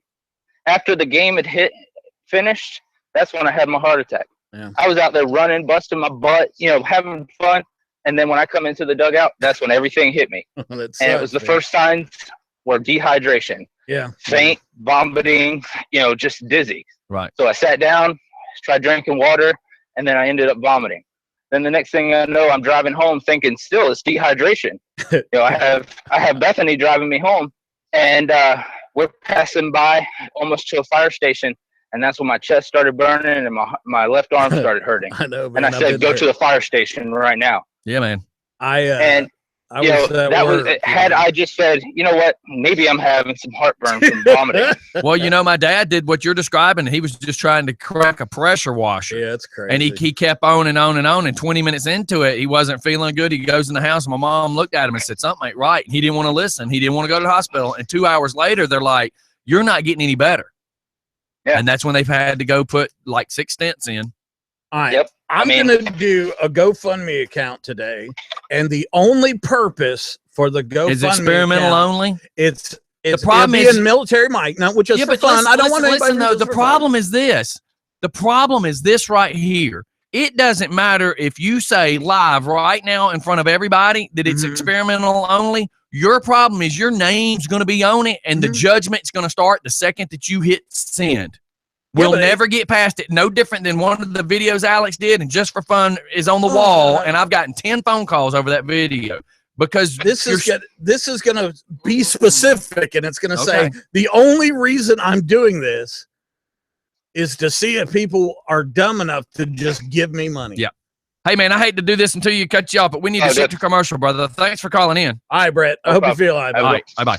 And I want to say this real quick before we go to break. Joe Leeper. I'm kind of with Mike on this for a second. He says, yeah, the people asking for a handout is dumb. Yeah. ... Explanation point. But the dumb ones are the ones that's giving the handout to the one wanting the car and not the one with the medical issues or whatever. I love you, Lee. So you can't get mad at the ones asking for the handout. There's probably someone out there that's willing to give it to them. He said, but the giver is the one that should be upset. Just my 2 cents. I love you, Leaper. I'm not saying that the people giving it shouldn't deserve a slap in the face too. Stupid. But the problem is, God, why would we feed into this? We're a band and we're touring, and I really could use a van. You gonna give me some money? Man, no. How about we've already paid to see your show, and that should be paying for your van? You know who Chris Tomlin is, right? The Christian music artist. No. Go ahead. Him and a lot of folks, Gigliano and all, they do a lot of stuff with the Passion Church in Atlanta. Buddy, let me tell you something. They fill that little auditorium of theirs, and they play some songs, and they do some preaching, some motivation. Yeah. Okay, but they're usually going on a mission. When they send the tray around for donations, it's not a tray, dude. It's a white 5-gallon buckets, and they send them around in hundreds of them. And these guys go out and do good for the community. Yeah. Huh. I guess. Makes a difference. I guess. All right, let's go to commercial. Hey, I'm actually going to play my cousin Michael Allman's song, If Dreams Were Money. Listen to these words. Cool.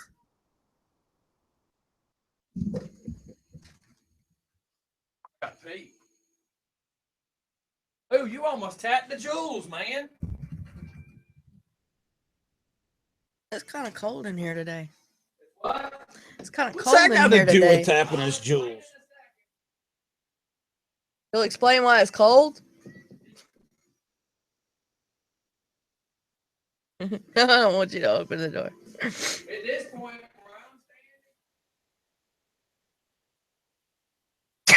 That's disgusting. Yeah, do you see where even my time hop makes fun of my T-Rex arms?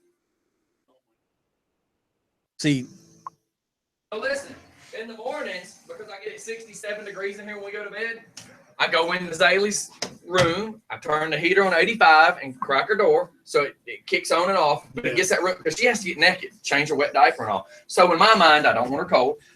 So then that's the shower. So right here in my hallway, I put another heater that heats up the hallway and the bathroom and stuff because when they come out of the bedroom, there's a little warmer. The problem is there's a wall line right here, right? And the thermostat. Well, typically, Crystal's gone by now, but Crystal wasn't. So the heater was still running. I turned the AC up to say 71. it's fighting the heater. Right, so the heater has tricked it on. So when I was sitting right there and felt that cold air hit me, I said, oh, son of a gun. So that's why we're down here freezing because that cold air. That is insane. Okay, see that kind of stuff. But who's in charge of it? You know, it's just a GoFundMe account. It's called Help Ferguson Rebuild. But there's a difference. Is it in GoFundMe? Okay, that's why I'm asking. Yeah. This is the kind of stuff that I fully understand. Is just. Right, but this is why normal, everyday citizens that scroll down Facebook and see that and then read it and go, I'm so over GoFundMe. It says Help Ferguson Rebuild. They've raised $615,000. We can find out. And actually, you have to question who invented that page and who is the recipient to that money. People are texting me, That going, is what's your absolutely- PayPal account? Absolutely People are crazy, man. But see, Mike, that's why I told you when you and I were talking about it that it would never. I believe in Never these things. I believe in churches. But that's me. I've got a really screwed up mentality. I mean, I would love to do it, but it's just. I've and you know what? Even my belief. I'm all about helping people. I'm not afraid as much as I am afraid of life.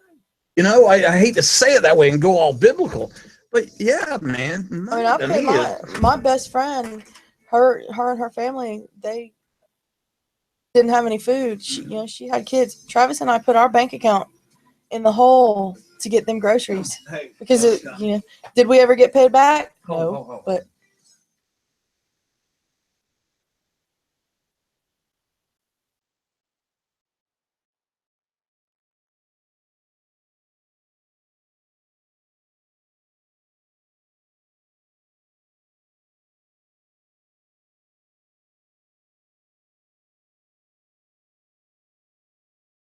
Opposite end of the house. Oh, we'll talk about has that. its own bathroom. Okay, so 15,590 donors gave a total of $635,000. Let's see how much that is per donor. And I guarantee it, if you go through, who wants to bet? Any better? We got any betters here? Any gamblers in the house? Here's you. It's, I know I'm playing the devil's advocate, but like I said, if I Well, story, it'll be so freaking. No, I got you. But I mean, that was, but we just need to go back to it. Hang on. Hold on.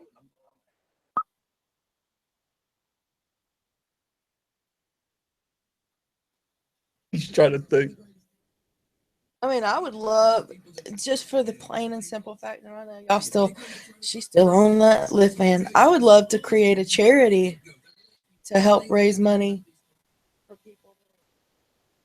people that are like us that live paycheck to paycheck, but they have a need for a lift van and no way to get it. You know what would, the thing is, like when they sold my uncle's, his was 57 when they bought it new.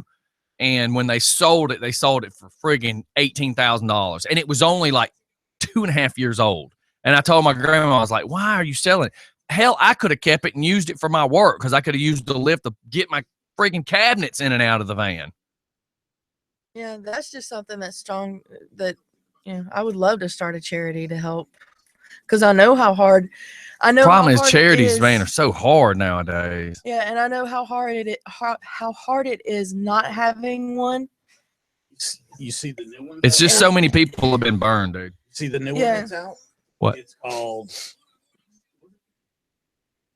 All right, going live. And we're back, everybody. And look, I just wanted to throw that out because I got a vamp that just likes to run that mouth, and I just want to prove a point. So you look at, I do for St. Jude's 2 times a year. Mm-hmm. And this one we're doing for the veterans on Memorial Day. By the time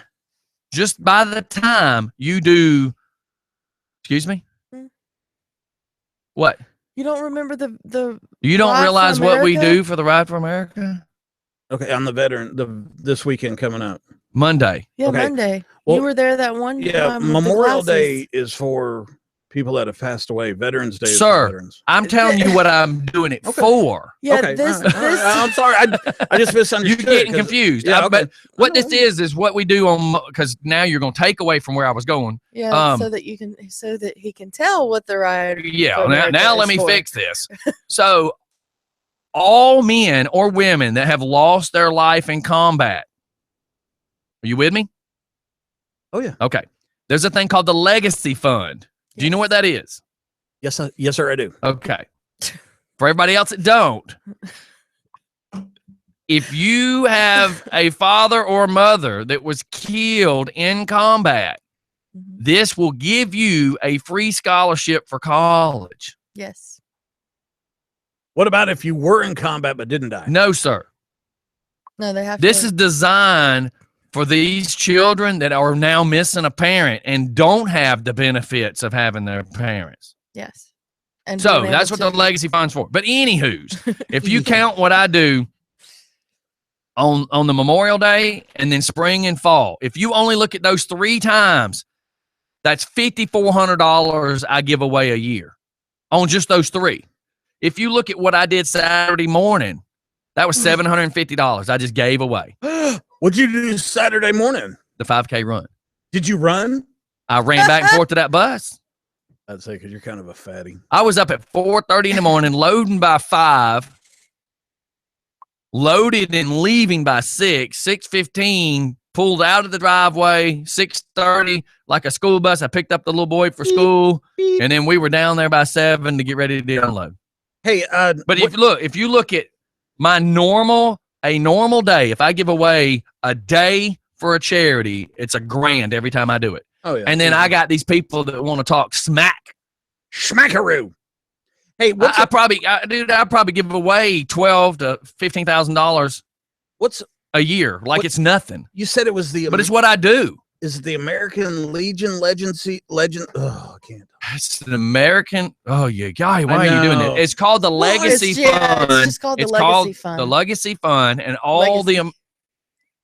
You said legacy. I'm gonna stab you in your eye. Let me finish talking. Shut up. Twisted. I'm gonna stab you in the eye. Take them safety glasses off. No. The Legacy Fund is something that all of the American legions in the United States do. And it's actually become a competition to see which legion can raise the most money. Yeah. Because they made it a little competition, and some people have made jokes about it becoming a competition, but what they don't understand is it's for the greater good. Oh, well, yeah. Maybe that is it. Well, that's why I'm trying to find.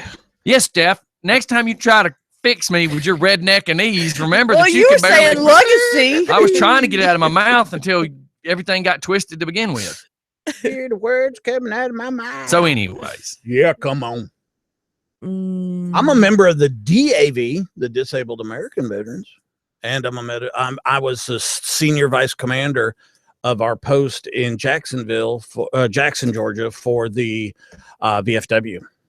you know, I'm sitting here laughing in my head because me and Stephanie pick on each other, Oh. and we was at the Driving and crying. Driving and Crying concert, and some people were walking up to the bus to go, "Hey, Scottie," you know, because everywhere we go, we're always bumping into somebody. Everywhere we go. They walk up with Stephanie. Stephanie was being a complete jackhole. I was talking to someone. We're supposed to be unloading the bus, getting off all these chairs. Oh, yeah, your chair, matter of fact.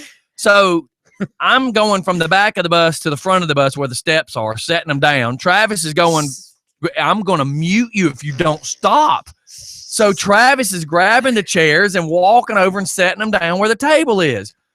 I set a chair down. It accidentally slides down the steps, hits the ground. Stephanie, who's been ignoring everything of what we were doing for 10 minutes, standing there bumping them gums, yells, "Oh, great, you just throw my damn chair down." I went, well, if you had shut up and do what you were supposed to be doing, your chair never would have hit the ground. And I said, yeah, that's a $30 chair you're just throwing around like that. You're lucky I didn't hit you with it. Golly. And what dumbass pays $30 for a fold-up lawn chair? It's camo. Oh, God. So each leaf cost an extra $1? I don't know. You sat in it. Yeah. Who took it over that night? Because everybody else was in my chair. Oh, you said that it was actually a comfortable chair. I had been drinking, padded. Stephanie. Shut up. It's very padded. Y'all are both pretty. But it is a comfortable chair. It ain't $30 comfortable. $30. That's not what you were saying. Easy there. I was drunk. The concrete probably felt good at that point. I know some girls, I can get 2 hours worth of comfortable out of $30. Anyways, I'm so old I don't look for sex. I just look for somebody to spoon. We have been picking most of the morning. It is a Monday. You know, our Mondays are usually like blah. We can't create a good Monday sometimes. We just try to keep you guys entertaining. But, you know, we did get on that topic of that GoFundMe, and it got a little serious. And Mike, on off air, unless you go back and watch video, Mike's like, well, you know, that's just what I'm supposed to do. Shut up. I'm just You're supposed not supposed to tell him. I'm just supposed to be that guy. Shut up. You know, you kind of blow my thing. Let me show you this. So I got a friend of mine named Daniel posted this picture of some people call him a silver bullet. We have to keep it PG-13. Some people just call it a vibrating egg. Right. And it has a little bitty 18 gauge type wire or 21 gauge wire that goes to a little controller. And this one's pink. And Daniel posts this picture and says, the look on my supervisor's face when I showed him what the post office accidentally sent to our work. Oh God. Priceless. Man, So he's holding this little pink personal massaging device. And I'm sure his boss looked at him like, sir, that is inappropriate to have at work. And he has to say, look, this didn't come out of my glove box, dude. This got sent here. Yeah. Mike, comments? You just died quietly. Well, I just, you know. The post office. Cat got your tongue? No. Look, I'm gonna start some crap here. Look, I don't like the post office. I don't like the way the post office started. I don't like the way the post office takes advantage of like us. the movie with Kevin Costner. The Postman? Oh. Keep going. I was like, what the hell? You lost me on that I know. Keep going.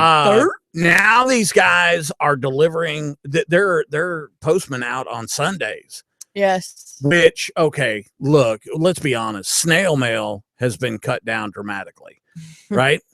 So why are they so busy they got to deliver on Sundays? Well, it's because they've cut their manpower back so much. Yeah, so where's all the money going?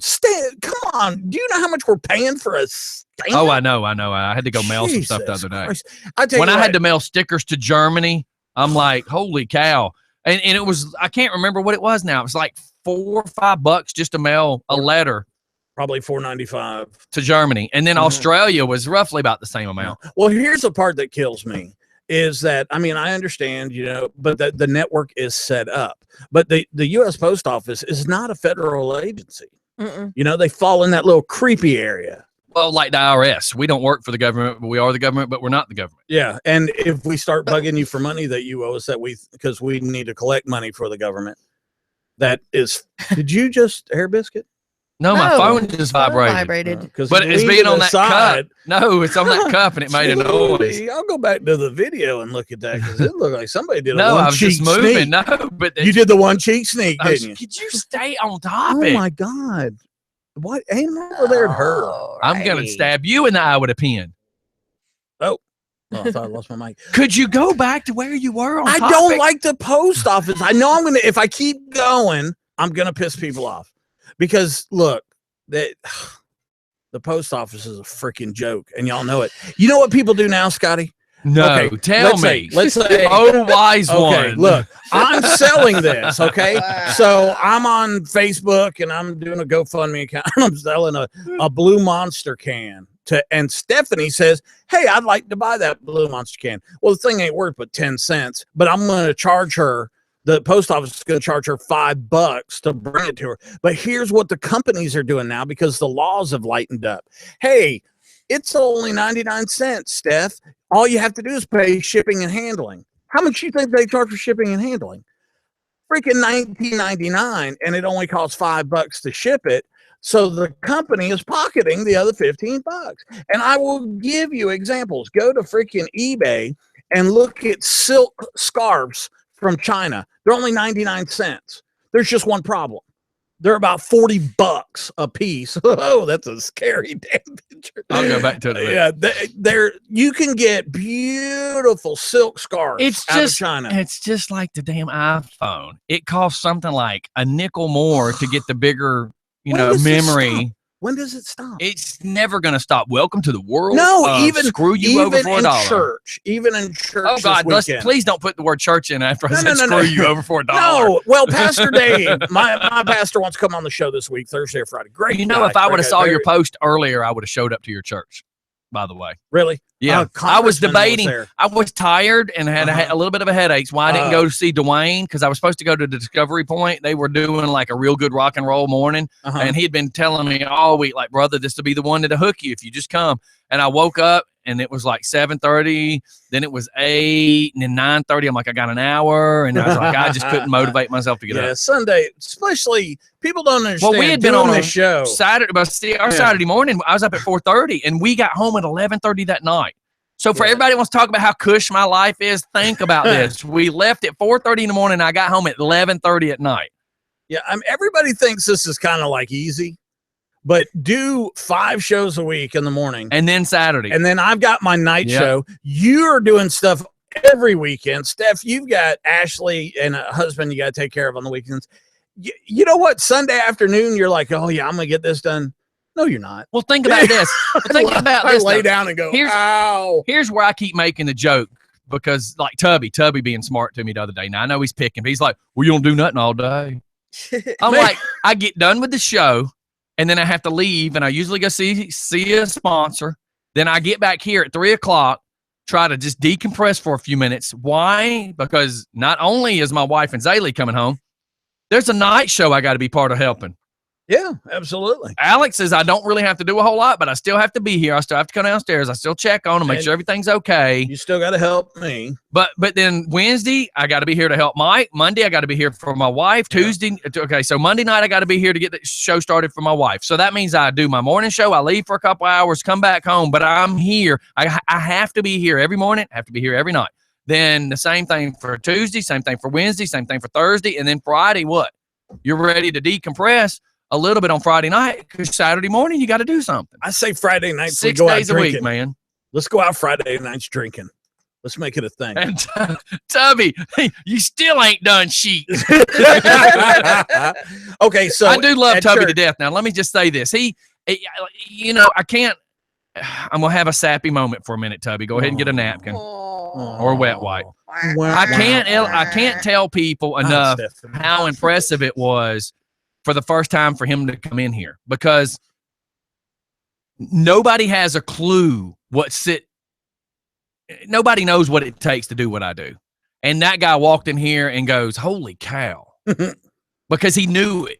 He saw it. And he knew what he was looking at. And it's pretty cool when you got another guy that has done what I do for so many years, and for them to go, man, this dude's really done something. And, you know, and all you people that love me, that's fine. All you people that hate me, that's fine. The reason I say it like that is strictly by this.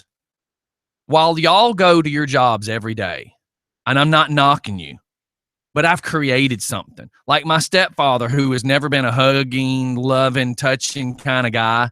I never have really ever heard him pat me on my back and hug me, tell me he loves me. He's never, told me how proud of me he was. That he was just never. He's always a real quiet guy. He's never been that guy. A couple of Christmases ago, I'm sitting there, and it's just me and him sitting on the couch, and everybody else went into the kitchen or whatever. And I'd said something, and I don't know where it led to, but he looked at me and says, "Look, you really got to think about, I'm really proud of you for what you've done. You've created something out of nothing.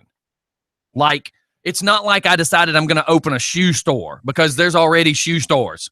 Yeah. It's not like I decided I'm going to open a liquor store because there's already liquor stores. It's not like I'm just trying to sell beer because you can do that at a convenience store. I took something that wasn't even a possibility in everybody else's eyes, and I created a radio station. So for all you haters, suck it. For the rest of you, thanks. Because, I've really worked my butt off to get here, and I didn't rely on somebody else to help me to get here. I mean, thank God I have had some friends like these two sitting right here that helped me. Thank God I have had help. But I've had to, if anybody's pulling the boat by the rope like a tug of war, some of these people get on and off that rope. I still have to hold that rope. I don't get to let go. I have to constantly keep pulling this, trying to move it where everybody else wants to get on, get what they want, and get off. I mean, we've had a couple people pop on the show, get all up in our friends list, become friends with everybody, and then disappear, and I know that's just how it works. But, some of us have to stay here to keep it moving. Because where some people have come in here to gain popularity from Just for Fun Radio and get their name known, and then they walk away once they got their name known. But the problem is they forget about you. Yeah. I got to stay here every single day and keep it moving. Because if it wasn't for me keeping it moving, if it wasn't for me building this, your name would never be known. Yep. Your little famous in the small town would never be known.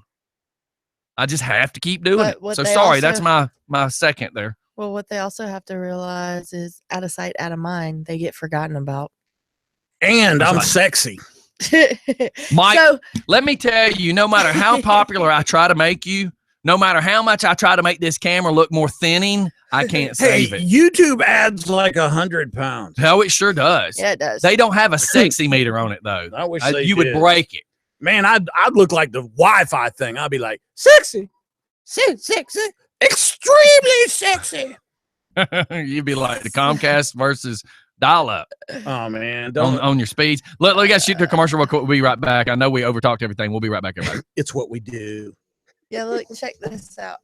You know how we get on the elliptical when we go to the gym? Yeah. When we go to the gym? Yeah, if that gym had a sauna. And she's raising hell because I didn't go. Check this out. Had a sauna, I'd go. Oh, a bicycle, yeah. Go look at the picture. Did you see the picture Philip Snow posted a video? No. Stop. Did you see you hadn't? Go to Philip's page. He tagged me in this. Look, it's this exercise thing that you hold between your butt cheeks and do this, and it's supposed to work your arm. Dude, when you go see it, it's horrible. Somebody's sitting in his car doing it. Oh, and then look, a friend's helping a friend, and they're both working each other out. I mean, the video is ambiguity. That's it. I know. Oh my gosh. Oh, I'll have to play it when I get back. That is horrible. Yeah.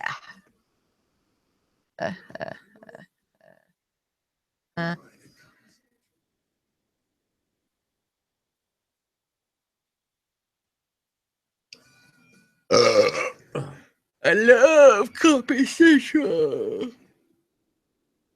I had no coffee this morning. I think it's so funny when I look up people and I'm sitting there talking. So her and I have been talking a lot and everything else. Or and And I look on her Facebook. I think she knows Rich Archer. I think Rich Archer knows her.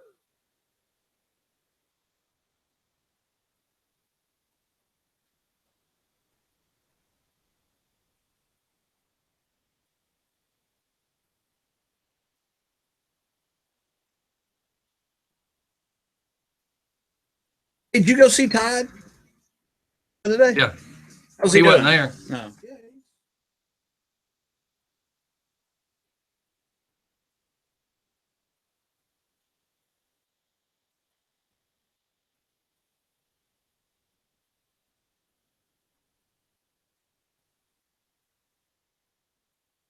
Giving away cruises. That I industry wish. is suffering. You see the size of that last boat? That boat is twice the size of the Titanic. Cruise ships. What about it? They're just the What else about industry live? is dying. Oh, but I wanted to say hold.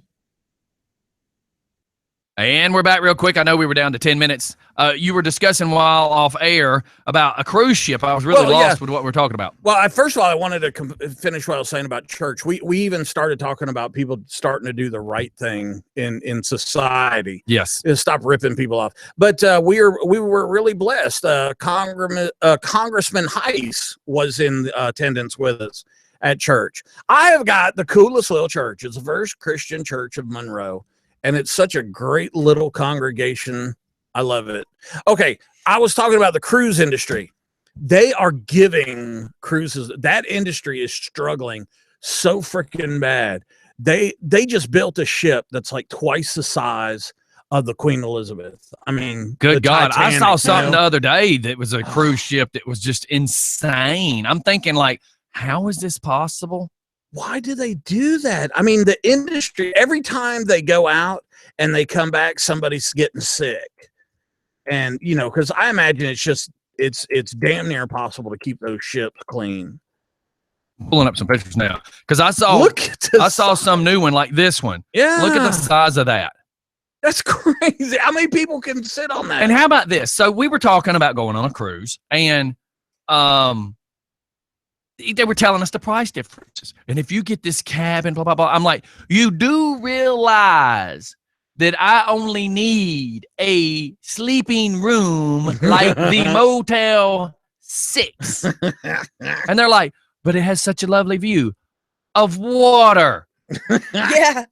So How you're much telling water can you me see? that you're going to give me an 8x8 window to look at water, or you're going to give me a 4x4 window to look at water. It's the same damn water.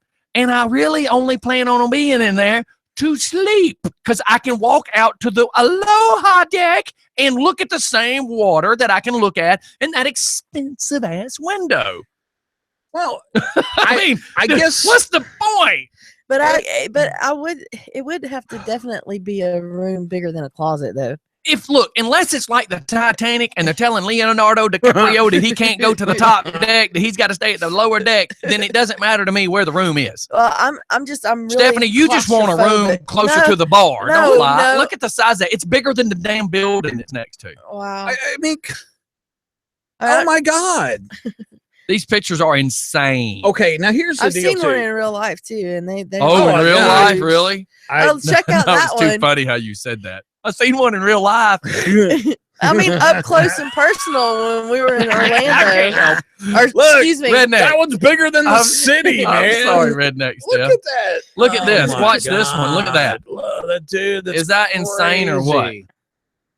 Okay, so obviously the industry is struggling their asses Look at this. off. Look at the size of but they're that. still building these massive ships. Okay, You know why they're doing it? So when the apocalypse happens, you can live on it. Oh my God, I was just See? about to go there. No, you weren't. I was too. That's why they're That doing and this. oil, you know, the big oil. Yeah, look at that. Or the They're container doing ship. this so that when the world comes to an end, that you can stay on your ship. Man, that is okay. So that look when you're. Oh my God, you see three of them together like that. And you know the thing I don't understand is like have you ever gone to Sandals, one of the all-inclusive resorts? No. Where you pay a price and if you want a drink, you just say, "Hey, bring me a drink." Would you go on a cruise? Yes. Would you go on a cruise? Mm-hmm. Yeah. Okay. But would somebody be able to watch Ashley? Can we do a cool Stop. one? Let Like me Alaska? finish. Go to Alaska. Let me finish. Don't do a sicko one to the Bahamas. That's cheap. My point sure, is we met up with a woman through Doc that does comedy, and she was explaining to us how she books like 12 to 16 of them to go at one time, and it gets her and her partner in free. And I said, well, yeah, that would be nice to you, me and my wife to get in free. I said, but I would rather not me and her get in free, and let's just knock all our bills down so more of us can go. Yeah. So we were talking about doing a Just for Fun cruise and get all of us that's on the Just for Fun family page on a cruise. That would be fun. Except for it sucked because some of the people on that page are morons. Well, Alex, I don't know that he could leave the country and get back. So I think you would be safe because you just were trying to single Alex out. But I don't think he could leave the country and get back in. You know, most beaners can't do that. They can't get in and get out and get back in. You know, Buddha was at Sonny's Saturday and he just walked right by me. Didn't say hi or nothing. I'm like, he didn't see you. He did too. How did he see you? If he knew it was you, he would have said hello. No, he wouldn't. See, that's the way fat guys Okay, shut up. What do y'all discriminate against each other? Yeah. When you're in an all-you-can-eat fat guy, that's what it is. It's just like going to the bathroom. When you're peeing in the trough, you don't talk to the guy next to you. Mike. So anyway. So when there's a fat guy and all you can So eat. in other words, if we get like a cruise to take us to like Cancun, you would be down? Yeah, but I'd rather go to Alaska. Not everybody wants to go to Alaska. Everybody wants to. I'm not saying what everybody else wants. I do want to do an Alaska trip though. Jesus Christ, look at that thing. It's all about the length, baby. You got that. I'm talking about the ship. I'm talking about the ship, Mike. We need to do that 80s cruise. That would be fun. But yeah, we're talking about trying to get all of us together on a cruise. And I made the comment because another group I know is going on a cruise and they tried to talk us into going. And I said, look, dude, I don't know that I want to go because like 4 of the people you're going with, I can't stand. Why would I want to be trapped on the boat with them? He said, Scott, you do realize how big the boat is. You don't have to sit next to these people. I went, oh, well, you do have a point. Yeah, but how much fun is that? If we're all going to go, we all need to go to the pool together. We all need to I go agree, to the bar but together, that's what I told him. I said what I wouldn't like is if if we attached ourselves to y'all's group, you would then be torn to whether you're going to hang out with us or you're going to hang out with them. And I don't want to do that. And everybody, it's kind of like going to my insurance agency right now. Well, everybody, I think, understands me too, is that I'm not going to get into the drama of a clique. I'm going to be drinking and I'm going to be laughing. Right. But yeah, it'd be fun to go on that 80 because they have a lot of the 80s bands. Shut up. Your husband still got the hairdo from the 80s. That would be so much fun. Nothing but 80s music. Somebody's going to walk up to Travis and go, dude, that's a mullet. He's going to be like this. High five me. Dude, what floor did you get the mullet on, dude? And he goes to yank it. I get like chest bumping. He goes to yank it, and Travis is like, ow, dude, quit pulling my hair. Oh, that's your real hair? So those Adidas that you have on are really that old? Converse, yeah, baby. Okay, do we need a passport? Did you buy those Converse pre-torn? No, you walk those in. You got to let me know if we need a passport. Yes, I'll have to find all that out. Yeah. Well, from what I understand now is even if you go to the Bahamas, they're still requiring you now to have a passport. Probably traveling. Now, look, I've been to the Bahamas and down in that area. Dude, I want to go get in that water, man. No, why don't I want to go to the Bahamas? It's such a freaking tourist crap. But we're going down there to party. I want to be able to get in that clear water. I got some weed from one of the ship hands. Okay, so listen. So then if we decide to do, okay, here's what our plan was before we were trying to decide if we're going to go do Navarre Beach for a week and rent a big house. No, where's Navarre? Navarre Beach is Florida. Is it? Okay. Its water looks like kind of like Apalachicola Bay type thing. Oh no, wait, I'll show you this picture. Yeah, but it's down below Panama City. There's really nothing below Panama City. Anything below Panama City is called ocean, Stephanie. I thought it was down. Stephanie, we know that you're north, east, west, and south. You got Panama City, then you got Destin. It's called west. And then you got the naval station. Whatever. And stuff like that. It's called west of Panama City, Stephanie. Not down past Jetty Panama East. City. You use Jesus your directions Christ. your way. I'll do my directions my way. But Stephanie, this explains why your dumb ass is lost all the time. Jetty East is the Yeah. furthest commercial property. That is hilarious. You do your directions and I'll do mine. Stephanie, Oh my god. you do realize that's why you can never make it anywhere because you're always friggin' lost. While you're looking at that real Not quick. now because I got GPS on my phone. Oh And my it gets me jeez where I need Louises. to go. Now look, this is it, Mike. Watch this. I want you to see how clear the water is. What? This right here, Navarre Beach.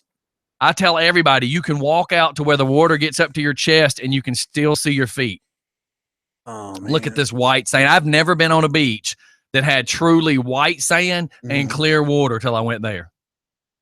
And you say this is in Florida. Yes. Yes. Right outside of Fort Walton. And see, we can rent How a many- house yeah. right there. How many? You're talking about like a It was 10-room house? or yeah, something? it was going to be like $4,000 for 7 days. Yeah, with a group of people, it's not. But bad. we found one house that would sleep 16 people.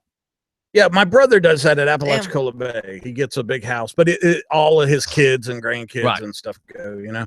And I want to be able to walk out the back door and us have our own little beach area. Because I'm not a I'm not a sun guy. I don't care. Yeah. I don't want to sit a out in little the sun. bit, but then I. But so what I'm going to do is take a big, I'm going to take 2 10x10s awnings and pull that sunscreen across the 2 of it and make it about 30 feet long. Mhm. And then we can the guys can sit under it. The girls Is can there lay a out. grill? That's Make sure, what- that's yeah, what- grill and easy Then living. people can hammock on the back porch, swim in the Oh. swimming pool, go out on the beach, I'm and down. 7 days of being absolutely nowhere to go. I'm down. I think me and Micah have a nap race. I'm See down. who can get to sleep the fastest, who Yeah. can sleep the longest. Nobody's gonna be checking for like moonshine and weed or nothing, right? Not there. I'm down. Let's go. I don't know. If All my right, car will man. make It's it, 10 but o'clock. We got to get out of we here. can take the bus. We would be taking the bus. We'd be taking the bus and 2 minivans. Oh my god. We would be taking the bus and 2 minivans. That way, the bus would haul most of us, and the minivans would give us I'm going. cars to run around Are with. we going today? No, but it is on the works. Because I don't even need The to problem, change. the problem that we were having is if you do it in the summer months, it's way too really much money. So hot. we either need to do spring or fall. Let's do it now. But it's very expensive now. Very expensive now. I think that's. But we just also as- found a condo down there that we can get it for 4 days, Uh-huh. and it only costs like $300. I don't wear condoms. So then we'd all have our own rooms, and they have the pool, an indoor pool, an outdoor pool, and a beach. So we're thinking about going down as a trial that we all get our own condo first before we try. Make sure we all can do it for a weekend Look, or two before we make sure we shack up. If there's a nice beach, if there's a pool, if there's like a hot tub thing with the pool or Yeah. something like that, Isn't and that there's set? and the Isn't that place awesome? to sit I'm down. and a place to sleep, Mm-hmm. Can't go wrong. when we leaving? All right, man. Look, we got to get out of here, everybody. It's just fun in the morning. Thanks for every one of you. We love all you guys. You did hear a little bit of our controversy this morning, but like Mike was saying, I got to be the devil's advocate. I've got to make y'all look at it a different way. And I'm doing a GoFundMe account, and it will say that the whole purpose of the GoFundMe account is just to see if people will give me money. There's absolutely For no reason. for no reason.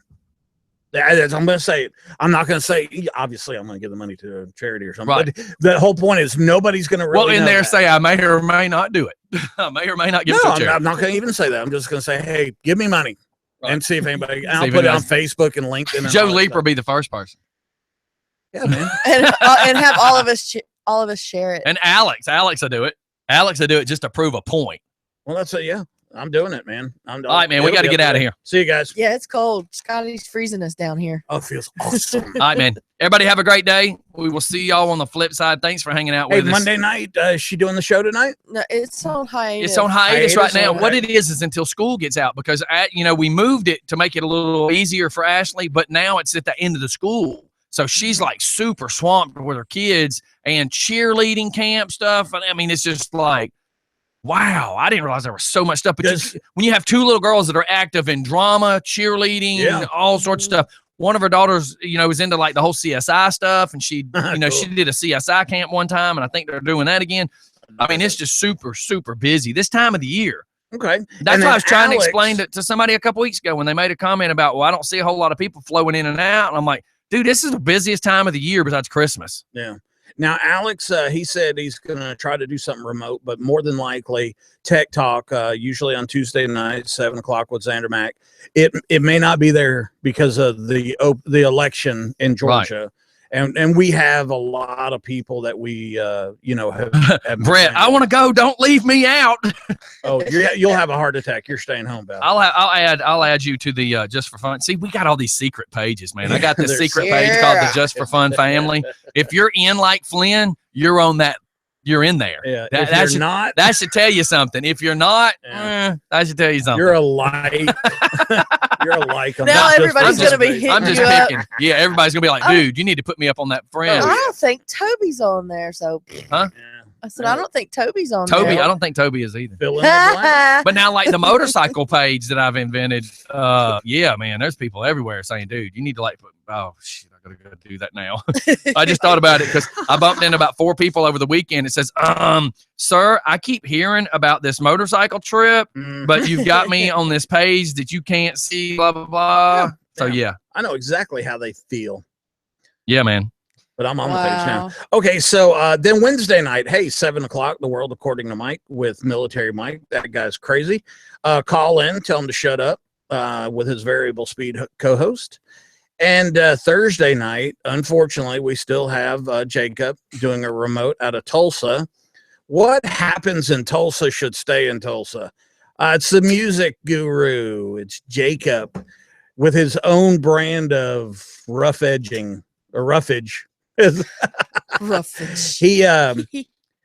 Jacob is one of those guys that it's like dealing with what would you say? It's like dealing with Rockwell or something like that. Extremely smart, great with what he does. And here's Alex. He's got to get it in. It's about 10 seconds. Are you talking about the rough edge? Yeah. All right, man. Yes. Just for fun. Hey, man. Nice. So before we go off there, I have to ask, because I hear Mike say all the time, what's the story behind this variable speed co-host? Please, I don't know that you can tell the story right now. I can't. Okay. Yeah, I can't do it. So it's probably what I'm thinking. Yes. And okay, you can't discuss it in the morning. The mental image you painted is enough. Yes, sir. Have a great day. Thanks for calling in. See ya. I didn't want this conversation to go no further. We're at 10:06. We got to go. Yeah, my co-host is crazy. So Thursday night, you said that we're doing the roughage with Jacob, our music guru. I don't know about you guys, man, but he sends me links all day long of bands and musicians that he's talking to. He literally just has. I would love to see that database. Some people have a database of music. This guy has a database of musicians. That's right. So it's really cool. All right, so we're out. Everybody, we'll be back, Bert and Ernie, tomorrow morning.